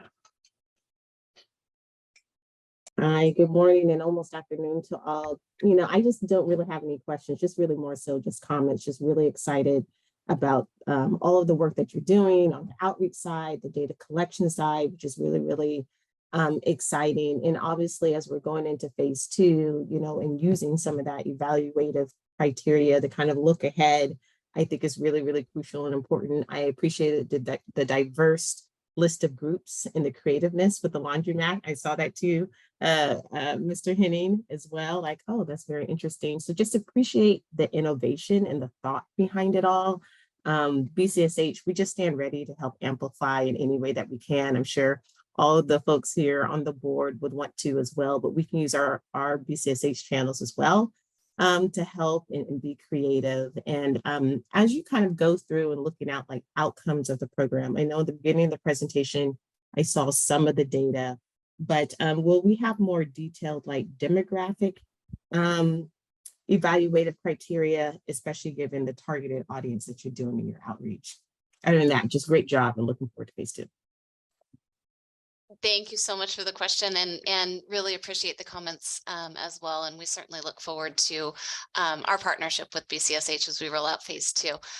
Yes, absolutely. We will have demographic data and reporting. We'll be looking both at the outcomes of the program in terms of folks that receive a voucher and utilize said voucher, but we'll also be looking at the entire universe of folks who enter into the pre-registration application system. So, one thing that we'll be making sure is that the algorithms that produce the randomized voucher winners will that universe looks very similar to the universe of the pre-registrants. And so we'll have that data available, and we will be on an ongoing basis looking at the demographics surrounding all the borrowers that participate in the program. Thank you so much. Thank you. Thank you, Director Grant. Director Williams. Well, I just again want to express my appreciation for the adjustments and the response to the first issuance. We know that this is going to be oversubscribed as well. So no program will be able to serve everyone. But I really do appreciate the idea of registering, because what we found consistently is that it takes a while to find a home that most of our applicants are going to be looking for. They are few and far apart, and we know that. But having that extra time so that you have the ability to locate a property and have some sense that if you can get to a contract, that funding will be reserved or available for you. So I want to say thank you. And the fact that I'm in the Central Valley, and I know that our numbers have been very successful. But I do want, just for those who may be viewing from the Central Valley, this does not exclude us, but it does provide some targeted outreach and partnership creation, and I support that as well. So I look forward to casting my vote in support of launching this second part of the program. Thank you. Thank you, Director Williams. Director Libon. I want to echo what everyone's been saying, just in terms of the excitement about the second phase of this much awaited program. I also want to commend the detail and thought with which you took not only the legislative body's recommendation, but also went above and beyond. A couple of those decisions that were made by CalHFA that I think particularly stand out is, as was just previously stated, the pre-registration.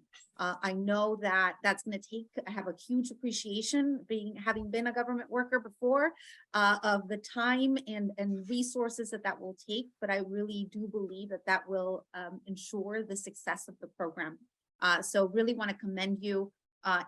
Really excited about the first generation aspect. I know I've said that before, but I think the entire country is looking at this program to see the effectiveness of reaching the intended communities through this proxy that is first generation. I was really pleased to see that individuals whose parents perhaps lost their homes during the foreclosure crisis are still going to be able to qualify for the first generation credit. So really want to commend you for that. That was, I think, a very great addition. My question for you is, in this pre-registration, are you going to be able to recalibrate just to ensure that, what's the flexibility to ensure that it's reaching the communities that it's intended to reach, what level of recalibration will there be in that process? And the second question that I have is, how are individuals, I know that one of the changes is going to be that individuals are allowed to take a shared appreciation loan up to 20% of the home sales price, but it's going to be capped so that only 5% can be included in the down payment from personal funds. what are we doing to ensure that those individuals actually need the entire the entire 15%, or is there some sort of recalibration of need assessment in that process? All right. Well, thank you so much for the question. So your first question was about sort of the opportunities to recalibrate as we go along. And that is certainly a huge part of why we want to do the mortgage pre-registration system, because we want to make sure that we have those opportunities to conduct the upfront marketing and outreach work that will help us to drive demand to the mortgage pre-registration system from the communities that we're seeking to serve. So we will be monitoring as those registrations start to occur. We will be monitoring those registrants. We'll be looking at the data and demographic outcomes, and to absolutely, to the extent feasible, we will recalibrate. Also, we will be monitoring, as I said during the presentation, we'll be looking carefully at the uptake of the program in each of the geographic regions. And that is where I do expect we may need to see some recalibrations as, we look at how the program performs in terms of serving folks in those really hard to serve areas. And so we'll be watching that very carefully, and we'll certainly stand ready to make any adjustments that need to be made. In terms of your second question regarding need, we don't have specific asset tests that we're including as part of the eligibility criteria, but the eligibility criteria is designed such that we are targeting these funds to those folks who really need the program. We're making sure that the financial incentives are in place, that if you don't need a large down payment, that we will help to point those borrowers towards perhaps a better product. Maybe My Home is a more appropriate product for folks who don't need the large down payment assistance. So we'll certainly, through both the eligibility criteria and our outreach and our lender education and our home buyer education, we will be attempting to make sure that these funds really go to those borrowers who truly need the funds. Thank you. Great work. Thank you so much. Appreciate it. Thank you, Director Limon. And Director Sin. Hi, everybody. Ellen, I just want to say to you and your team, thanks so much for the thoughtful work that you all have put into this. This is a great education for all of us. It really helps us to understand how some of these adjustments are going to impact our housing populations and these customers and consumers.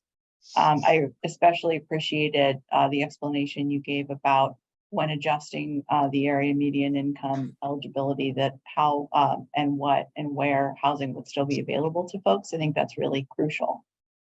So thank you for the work. This is extremely thoughtful.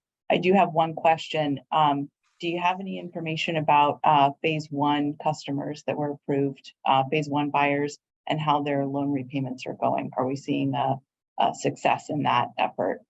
Meaning, does any of that information inform where to put some of these area median incomes or some of these target eligibilities? Yeah, thank you so much for the question. So the typical lifespan of a shared appreciation loan is expected to be somewhere between 7 and 16 years. So we expect that we are in a long-term partnership with these families that have taken out a Dream for All shared appreciation loan. What we do see is we have seen just a handful of payoffs under very unique circumstances, and those have gone very smoothly. And we're glad to help those homeowners sort of come to closure on their home ownership opportunity through the California Dream for All program. Great. Thank you, Director Sin. I see two more hands up, Director Velasquez. Thank you, Chair. So I have a suggestion, but before I make my suggestion, I think I saw a slide where you have a November, December time frame to announce the second round. Did I get that right? Yes, that's correct. Okay. So this is my suggestion. In traveling to some communities, I get sometimes the feedback that the state's efforts on homeownership, more so than on the rental side, are a bit fragmented. we are ready to announce on the HCD site important news on our CalHome program, which is a production program for homeownership. So through the chair, I would like Mr. Johnson Hall and Ellen to consider trying to see whether, as part of the rollout, we think of a message, overarching message, where sort of the state is calling out, this is, I think the takeaway here is we are seeing declining rates in homeownership, especially in Black and Brown communities. So the state has to use all of its tools at our disposal to improve those conditions.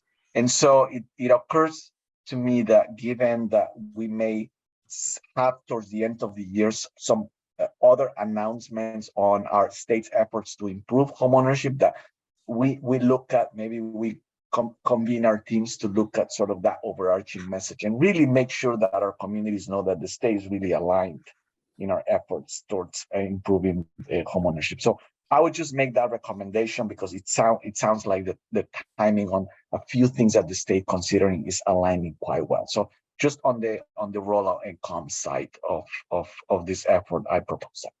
Thank you. So just for clarity's sake, then, the suggestion is to sort of delay the launch or the announcement? No. Okay. Just try to align this with other things that we're considering. I think agencies BCSH is considering something. We are considering another announcement on the CalHome side. So just try to bring all that together. That's okay. Not delaying anything. Okay.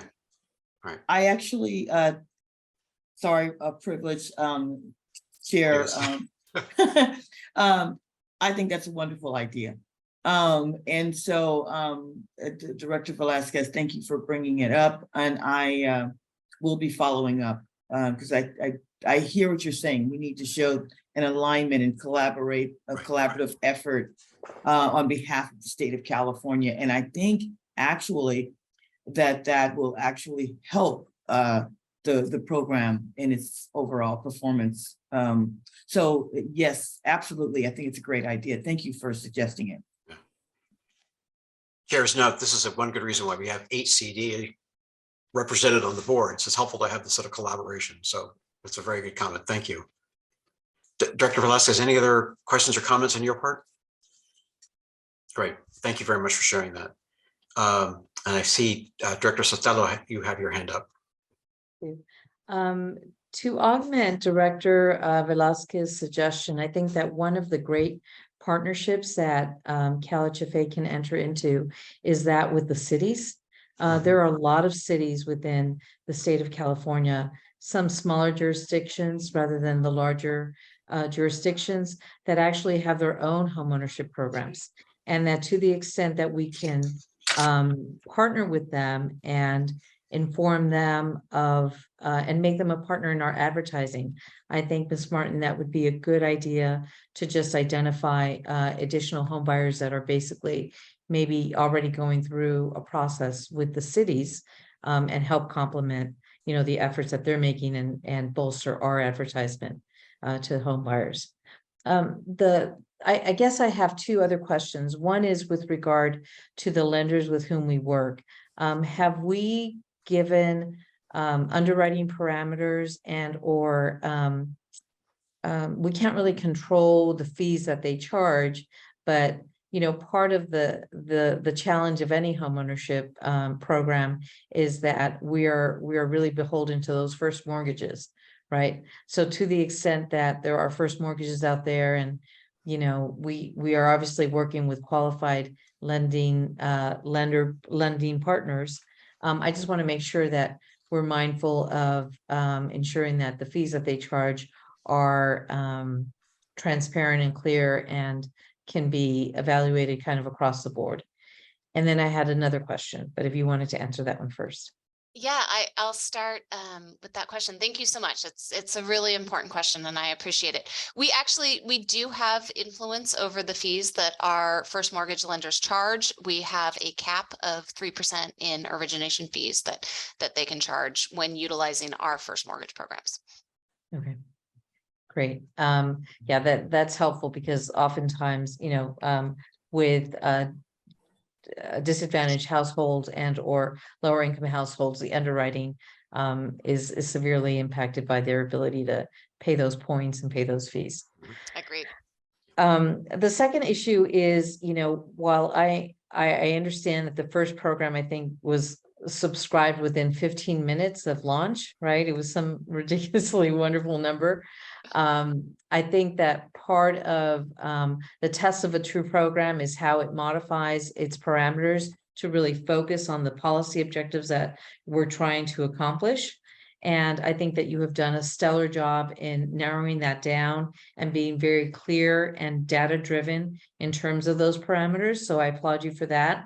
My only concern with then overlaying a lottery on top of that is that, it kind of dilutes that policy objective and the creation of, targeted or, it kind of dilutes our ability to say, okay, these are the areas or these are the neighborhoods or these are the zip codes that we're trying to impact.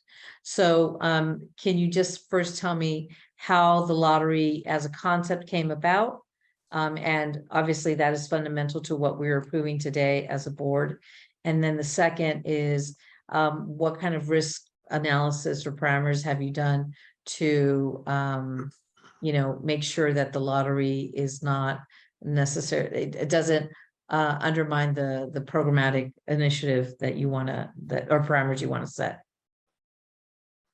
Yeah, those are fantastic questions. Thank you. So in terms of the lottery as a concept, so that came about because you're right, it took us 11 days to commit all of the funds for phase one. And we think that during phase one, the Dream for All shared appreciation loan product was extremely critical in helping folks get into home ownership that had been out there trying to buy a home and were unable to successfully bid on a home because they just kept getting out competed. But because the funds went so quickly, we did see that it was mostly people who were already at some stage of the home buying process.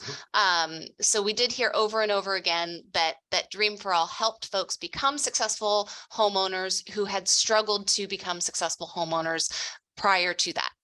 But with the mortgage pre-registration system, we want to make sure that everybody has equitable access to the opportunity to utilize a Dream for All loan for their home purchase. So the mortgage pre-registration process allows us to sort of collect our pool of interested applicants. We 100%, even with the narrowing that we've done, we absolutely expect that the program will remain oversubscribed, if not be more oversubscribed than it was on phase one, because I think there's a lot more buzz and a lot more discussion of the program. But that will kind of allow us to collect that pool of applicants, and it won't create, it will eliminate the first come, first served element that we had in our prior delivery system, which is a fantastic delivery system for a program that's not oversubscribed. But given that we know that interest is going to outweigh the number of loans that we can offer, we want to make sure that folks have a more equitable access to the program. We'll be working with our technology provider to sort of move on to the next part of your question. We'll be working with our technology provider to establish that randomized lottery. And as I mentioned earlier, when we're looking at the data and demographics for the lottery, we'll be looking both at the entire universe of applicants as well as those who were successful recipients of a voucher. And what I want to see as sort of the administrator of the program is I want to see those universes looking similar. I want to make sure that, from a geographic standpoint, from a race and ethnicity standpoint, from an income standpoint, we're seeing that the algorithm that is producing our voucher recipients is fairly and appropriately randomizing that selection. So we'll be working very, very closely with the technology provider to make sure that that's the way they build the system. And then we'll be working on the back end to make sure that we are looking very closely at the data and confirming that that is indeed who we're reaching. Thank you very much for that thorough response. I appreciate it. I don't think I see other hands raised. Looking at the board here. So before I go to public comment, I've got a few also, and I do want to note they appreciate staff, Ellen and Kathy, taking into account the comments at the prior meeting from the board. It's very helpful. That income analysis to me was really useful to sort of get a fix on, the potential universe of homes, if you will, relative to a pool. That was a concern I had earlier, and I appreciate you addressing that. The structure of the pre-registration with the lottery sort of like hopefully addresses the Beyonce effect, where it's just so oversubscribed so quickly that no one you've got to be right at the front door to get in. So that's really useful. I had a couple of comments or questions rather, and a couple were actually from some of the public comments we received. And I think it might be useful to sort of clarify this in that some of the written public comments talked about the first generation requirement, and some in favor, some not, and others about the 120% of median income threshold. Again, some in favor, some not. But as I understand it, a lot of this goes back to the trailer bill that sort of authorized this. If you could just talk us through as to how we're working within the parameters of the statute, that'd be useful. Yeah, thank you so much. So the trailer bill language associated with the Dream for All program specifically required that phase 2 of the program target the funds to first generation homebuyers, give consideration to geographic equity, and also target the funds towards lower income tiers. And that's really what drove the decisions surrounding first generation eligibility, the various changes that we made with regard to the income limits, as well as the other parameters that are seeking to target those funds more closely to the lower income tiers, while also ensuring that folks can access sustainable homeownership given the market dynamics. Right. So, for example, the first generation threshold requirement is not something we dreamed up as CalHFA. We're really following what the legislature approved and the governor signed. That's correct. Yes. Okay. All right. So the couple of questions I have really kind of relate more to, I think, disclosure. And there's two thresholds of that. And one I think I brought up earlier, which is you pre-register, you'll be in a lottery. It's just, I guess one concern I have is just making it really clear to folks that this pre-registration doesn't mean you've got the golden ticket. It means that you're going to be in the lottery. So I think managing expectations of participants so people don't feel like they're burned to me is important. And I would think that the marketing language or other materials will make that clear to folks. I think it's important. Just want to put that out there again. Yeah, I'm 100% in alignment with you on that one. We will make it crystal clear to folks that registering through the system does not mean that they have access immediately to a Dream for All loan, that there will be this later lottery system. Right. And then the second issue is, we've been in a real estate market, a housing market that's had a great run over the last decade. And I honestly don't know, given where rates are now, if it means that the balloon will start to shrink or fold or keep on growing. I'm not smart enough to know that.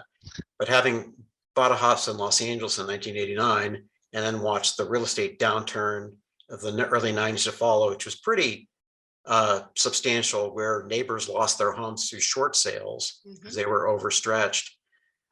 I think it's important that if we're targeting lower income households who, in my mind, by definition, don't have the resources of more affluent households, that if there is a housing downturn, at least they're advised or counseled going in as to the risks and maybe afterwards, because I'd hate to see something where people get in, great, we've got a first gen lower income household, but the real estate market goes and home values are down 20%. And then what do they do?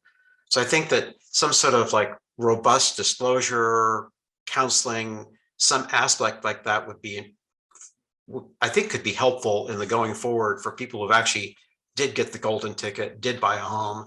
I'd hate to see a bad outcome for them. And if we can't fix the market, but I think except we've got good disclosure and follow up I think that to me would be important. So I just want to put that out there. Yeah, if I may, just offer a couple comments. You know, I agree with you 100%. It's the best, we talked about this, I think, for phase one of the program. The best case scenario for, you know, both the program and for our Dream for All borrowers is to enter at the bottom of a market and sort of ride it to the top, right? That really would sort of maximize their benefits that they're going to receive from home equity gains.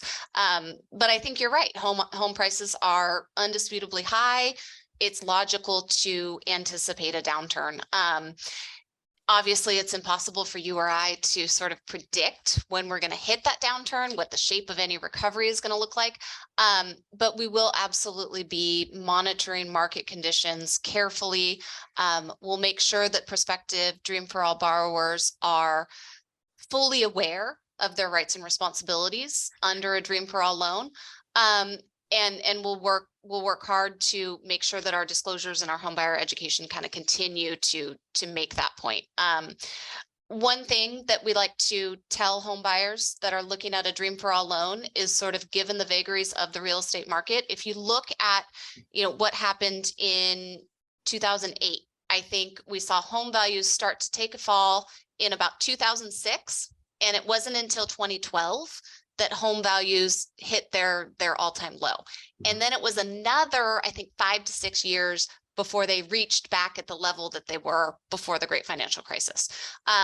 So it was those buyers who bought in 2006 that were most harmed by the great financial crisis, because it took them the longest for their values to recover. So one of our takeaways from our analysis of the great financial crisis is making sure that our Dream for All borrowers understand that this loan is appropriate for those who intend to stay in their home for a long time.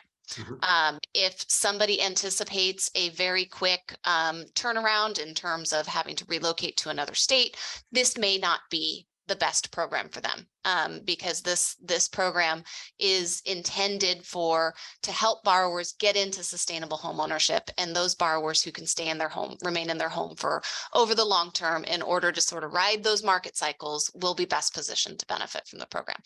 And that is absolutely something that we will continue to emphasize as part of our education and disclosure process. Yeah, thank you very much. That's very helpful.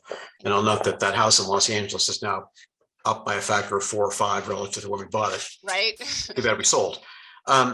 So unless there's any other questions, comments by the board, I'd like to turn this for public input. I do want to acknowledge individuals who submitted comments ahead of time. I thought they're all very thoughtful.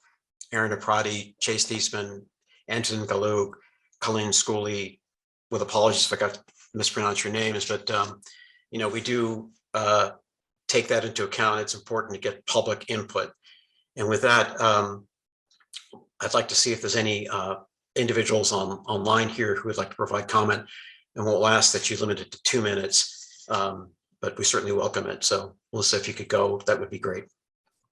If you are interested in making a comment now, please use the raise your hand function and I'll call upon you. Sorry. I have a couple here. I have Catherine Vatsula. Catherine, if you'll unmute yourself, you can speak now.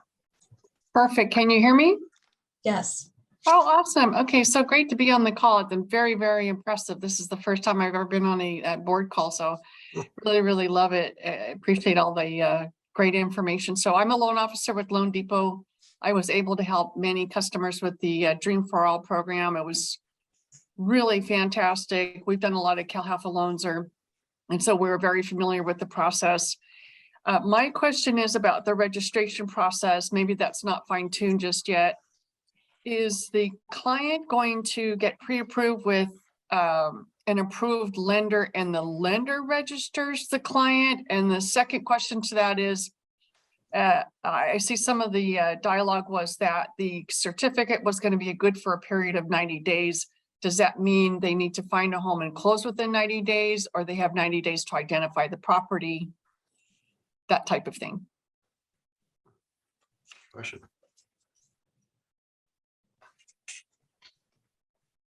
Mr. Chair, would you like me to respond? Oh, please. I'm sorry. Those are good questions. Please answer. All right, so the first question had to do with the registration process. So the process will include the borrower accessing the portal and registering themselves. That once they receive a voucher, they will then work with a CalHFA approved lender in order to reserve their actual Dream for All loan. The borrower, before entering into the pre-registration portal, though, will need to seek pre-approval from a CalHFA approved lender to ensure that they meet the parameters of the program and that they will underwrite for a first mortgage. So there will be an interplay between the CalHFA approved lender and the borrower. We are currently finalizing the amount of time that folks will have to shop for a home, but one thing that we are looking at closely is sort of the tenure of that pre-approval, right? So we do want to make sure that we're cognizant that we're asking borrowers to have a pre-approval when they go into the portal. So we want to make sure that that pre-approval remains valid and that the underwriting criteria that underpins that pre-approval remains valid. And to be more specific, to Catherine's question, the time period will be specific to the time between when you are issued the voucher and when you go into our mortgage application system and lock your loan. So then you'll still have some time to close on the house after that period. Oh, perfect. Okay, and then the locking parameters will be the same as they are now per se, including with new construction. That's correct. Okay, and then lastly, the comment is, what happens if a client gets a voucher, they go into contract on a certain property, and then they fall out of the property for some reason? I know CalHFA has been pretty specific about not changing properties midstream. Is that still going to be in play? We'll work to ensure that there's some flexibility, given that folks are sort of just going out and house hunting at this point. So we'll work to ensure that there is flexibility to allow folks within the specified time parameters, if necessary, to re-reserve with a new home should something happen before their voucher expires. Oh, okay. No, that's fantastic. I'm looking forward to it. Great, Catherine, thank you. We're looking forward to active involvement of lenders to make this program work. Are there any other questions, Melissa, from the public? I don't see any other hands raised right now. If you would like to raise your hand, I'll call upon you. No raised hands. Great, thank you very much. And we do, again, appreciate individuals who got us comments ahead of time. Unless there's any other board comments or questions, I'd like to entertain a motion to approve resolution 23-12, which authorizes the use of funds in the Dream for All Fund to move the program along. Is there a motion? I'd like to make the motion. Right, Director Williams moves. Is there a second? I'll second. Great, I didn't see who that was. My apologies. Oh, sorry, Maria Cabildo. Great, thanks so much. We have a motion made and seconded. Melissa, can you please call the roll on for the vote? Yes, Ms. Avila Farias. Ms. Avila Farias, I'm not hearing you. Okay, absent. Ms. Cabildo. Yes. Chair Cervantes. Yes. Ms. Grant for Secretary Castro Ramirez. Yes. Ms. Lamont. Yes. Mr. Henning. Aye. Mr. Prince. Mr. Prince is absent. Mr. Russell. Mr. Russell is absent. Secretary Sin. Yes. Ms. Sotelo. Aye. Director Velasquez. Yes. Mr. White. Yes. Mr. Williams. Yes. Resolution 23-12 is approved. Great. Thank you. And again, I'd like to thank staff profusely for all the work on this to sort of implement the legislation and to craft a program that really looks to me very, very sound, but that we had more money for it. So, but still, I think it's a great effort. So thank you all very much, Ellen, Kathy, thanks so much. Agenda item 7 now is we're moving on to phase 2 of the ADU program, and Cheryl Silva will be presenting. Hello, everyone. I'm Cheryl Silva from the Single Family Lending Division, and I work as the ADU Grant Program Manager. Today, we are going to discuss phase 2 of the ADU Grant Program and the updated outcomes of phase 1. Next slide, please. Today, the staff recommendation is for the board to approve the additional funding and updated terms for phase 2 of the ADU Grant Program. But first, let me just do a quick recap of phase 1. In 2021, CalHFA was awarded $81 million from the State General Fund and added an additional $19 million from CalHFA's own funds for a total of $100 million for the CalHFA ADU Grant Program. The program provided a $40,000 grant to low to moderate income homeowners to construct an ADU. The grant funds could be used for pre-development costs and closing costs, including interest rate buydowns. The program was very popular and continues to have a huge demand. Next slide, please. The 23-24 state budget, as amended by Senate Bill 104, provides a one-time appropriation of $25 million. The legislative expectation is to allocate the full $25 million to the CalHFA ADU grant program, which would allow for approximately 600 grants. We anticipate launching phase 2 of the program in early December 2023. The expectation is to keep the program guidelines and processes the same as phase 1, except for income. They would like to see us reduce the income limits from moderate income at 150% AMI to low income at 80% AMI. In phase 1, we saw 35% or $35 million go to low income homeowners. So we do not have any concerns with distributing the full $25 million to low income households. Phase 2 will be available to our approved participating lender network that includes lenders, credit unions, local government agencies, and nonprofits. Next slide, please. We currently have 23 approved lenders, 3 approved credit unions, 5 nonprofits, and 4 local government agencies. We have partnered with these entities who have provided grassroots outreach and education specific to the BIPOC community during phase 1 and are currently working with thousands of pre-qualified applicants for phase 2. They have created important relationships within all areas of the ADU ecosystem and established a knowledgeable network of ADU financing professionals and contractors. They provide critical financial literacy and education in several languages to potential grantees, including education on the ADU permitting and construction process, as well as how to be a landlord. These partnerships are super important to ensuring that we reach underrepresented lower income homeowners and help to create opportunities for those homeowners to build wealth through homeownership. We look forward to continuing and building on those partnerships for phase 2 of the program. Next slide, please. Let me give you a quick view of the timeline of the program. So phase 1 of the program was launched in September of 2021. We made major changes to the grant guidelines in March of 22 due to market condition changes, specifically the rise in the interest rates. Then in September of 2022, we started to onboard nonprofits and local government agencies.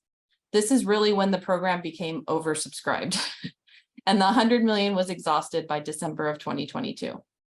We are planning to launch phase 2 of the ADU grant program in the beginning of December of 2023. Next slide, please. The staff recommends that the board approve resolution 2313 that implements phase 2 of the ADU grant program and authorizes staff to implement the program by executing all agreements and developing necessary guidelines, term sheets, documentation, and technological capabilities to implement the program. Next slide. We will pause here for questions before we go in and discuss the updated outcomes of phase 1. Great. Thank you very much. I'd like to see if there's any questions by members of the board. I'm looking at the screen. And I probably should. Are there any board member questions?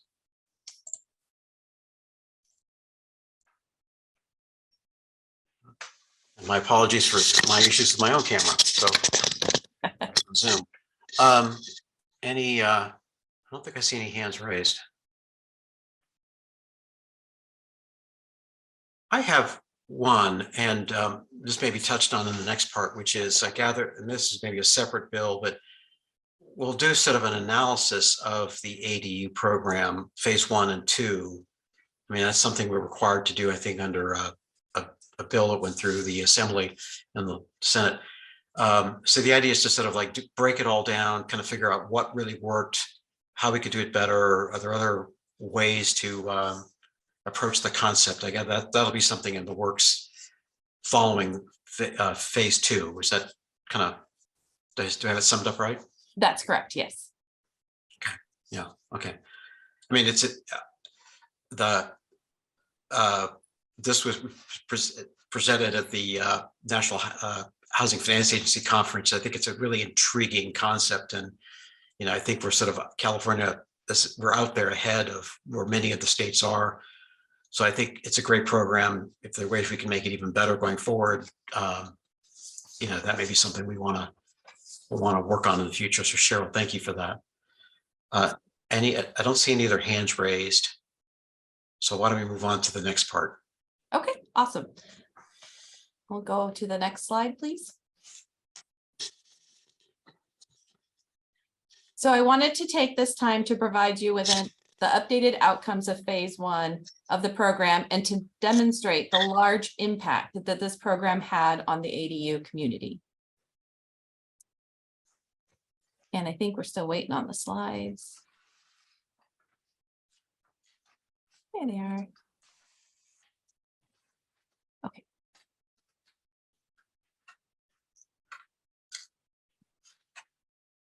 There we go. So one of the most amazing things about phase 1 was that the demand for the grant was so high, it created innovation and change in the ADU ecosystem.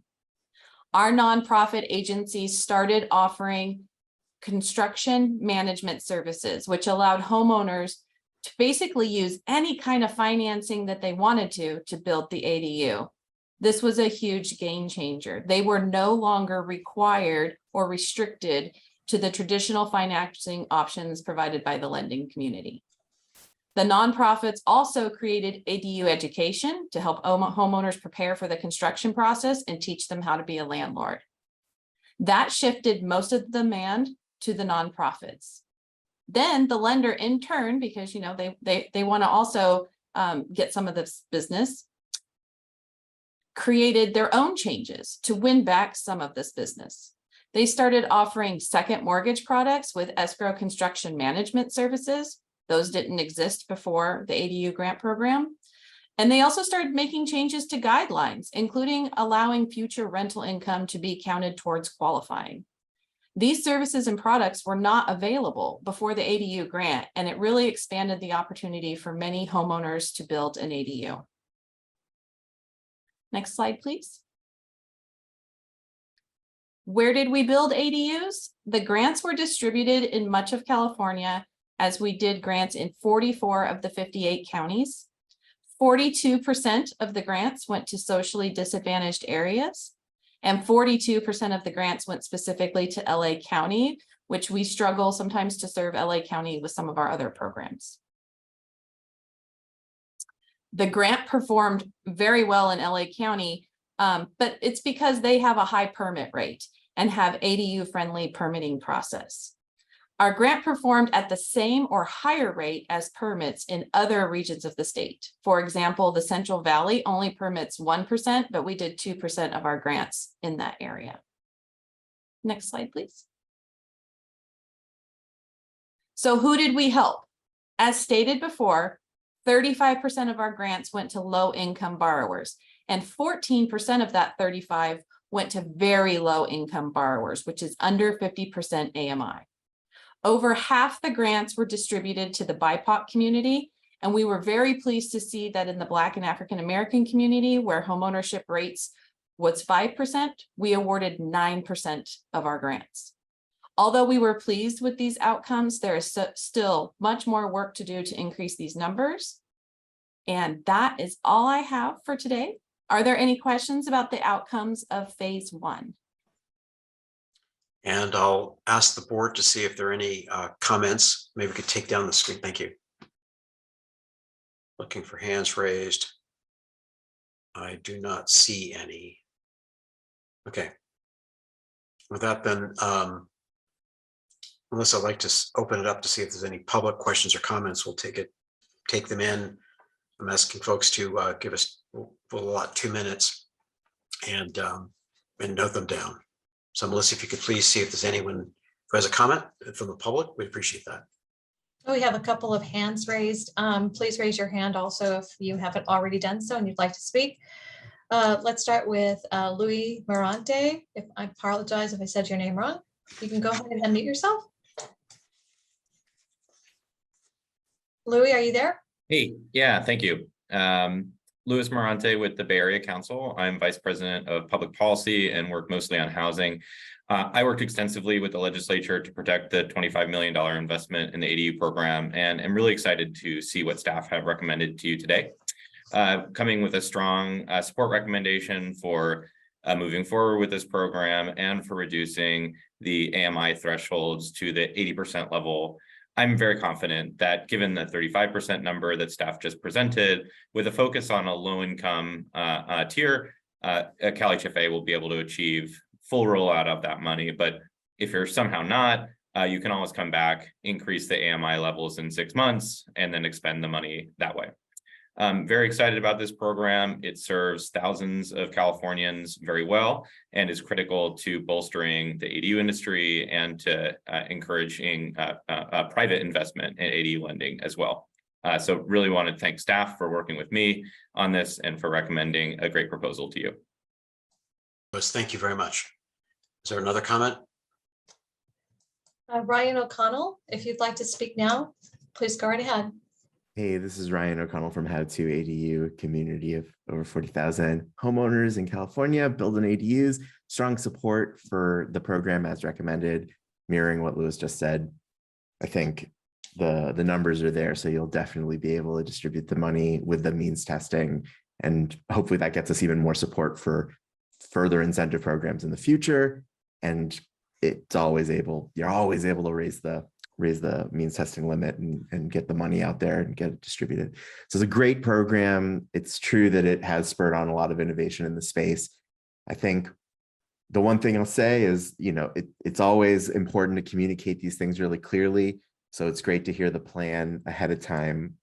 And I think we want to avoid miscommunication and confusion, and program videos like the one that Eric just did about Dream for All are really helpful in getting that message out there, because it gives us something that we can cite when we're speaking to homeowners that kind of a lot of the time will be directly contradicting what they heard from a specific lender who's not necessarily informed or a partner of yours. And so getting that message directly from a CalHFA source or the website is really, really helpful for us in getting the right information out there. So continue putting effort into that as well, please. And thank you for everything you've done, and congratulations on the awards. I like seeing those shiny trophies. Ryan, thank you very much. Any other comments or questions from the public? I do not see any additional hands raised at this time. Okay, thank you very much. And with that, I'll bring it back to the board. So unless there are any last comments, questions, or discussion item from the board, I'd like to entertain a motion to approve resolution 23-13 to authorize the use of funds for the ADU program. It's phase 2. Motion to approve. Thank you, Director Henning. And is that Director Sotelo seconding? I'll second. Thank you both very much. And with that, Melissa, if you could please call the roll. Ms. Avila Farias. I'm not hearing Ms. Avila Farias, absent. Ms. Cabildo. Yes. Chair Cervantes. Yes. Ms. Grant. Yes. Ms. Lamont. Abstain. Mr. Henning. Yes. Mr. Prince. Mr. Prince absent. Mr. Russell. Mr. Russell absent. Secretary Sin. Yes. Ms. Sotelo, Aye. Director Velasquez, Yes. Mr. White, Yes. Mr. Williams. Yes. Resolution 23-13 is approved. Great, thank you. And Cheryl, thank you very much. As we've noted several times, this program won this national award and it was well-deserved. So thank you, staff, for all the work on this. And again, we want to thank the public leaders that helped enable this, from the governor through the legislature, all the way through. So thank you all. Now we have agenda item 8, which are information reports are in the agenda package. I think for that, I'd like to see if there's any questions, comments, observations that the board has on these items that we would want to discuss.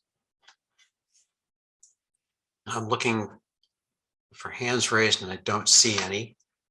I think so for that, then I will move to the next item, just other board matters. Any items that will be, people want to sort of maybe note for the future. We'll have a meeting in November, which I believe is in person in Sacramento. Staff will get the word out on that. I think it's the week after Thanksgiving.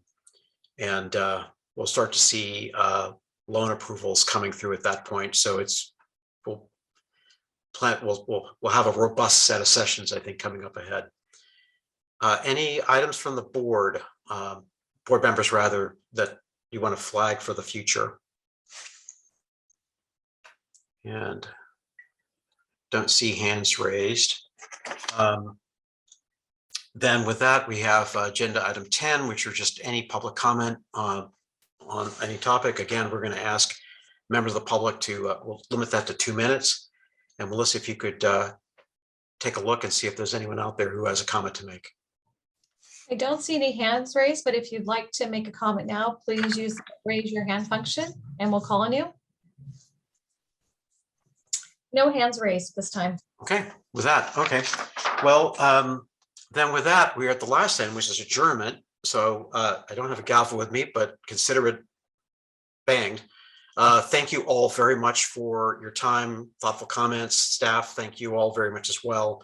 It was a productive session. Looking forward to the continuation of Dream for All and the ADU program, and what we'll hear going forward about how those all have worked out.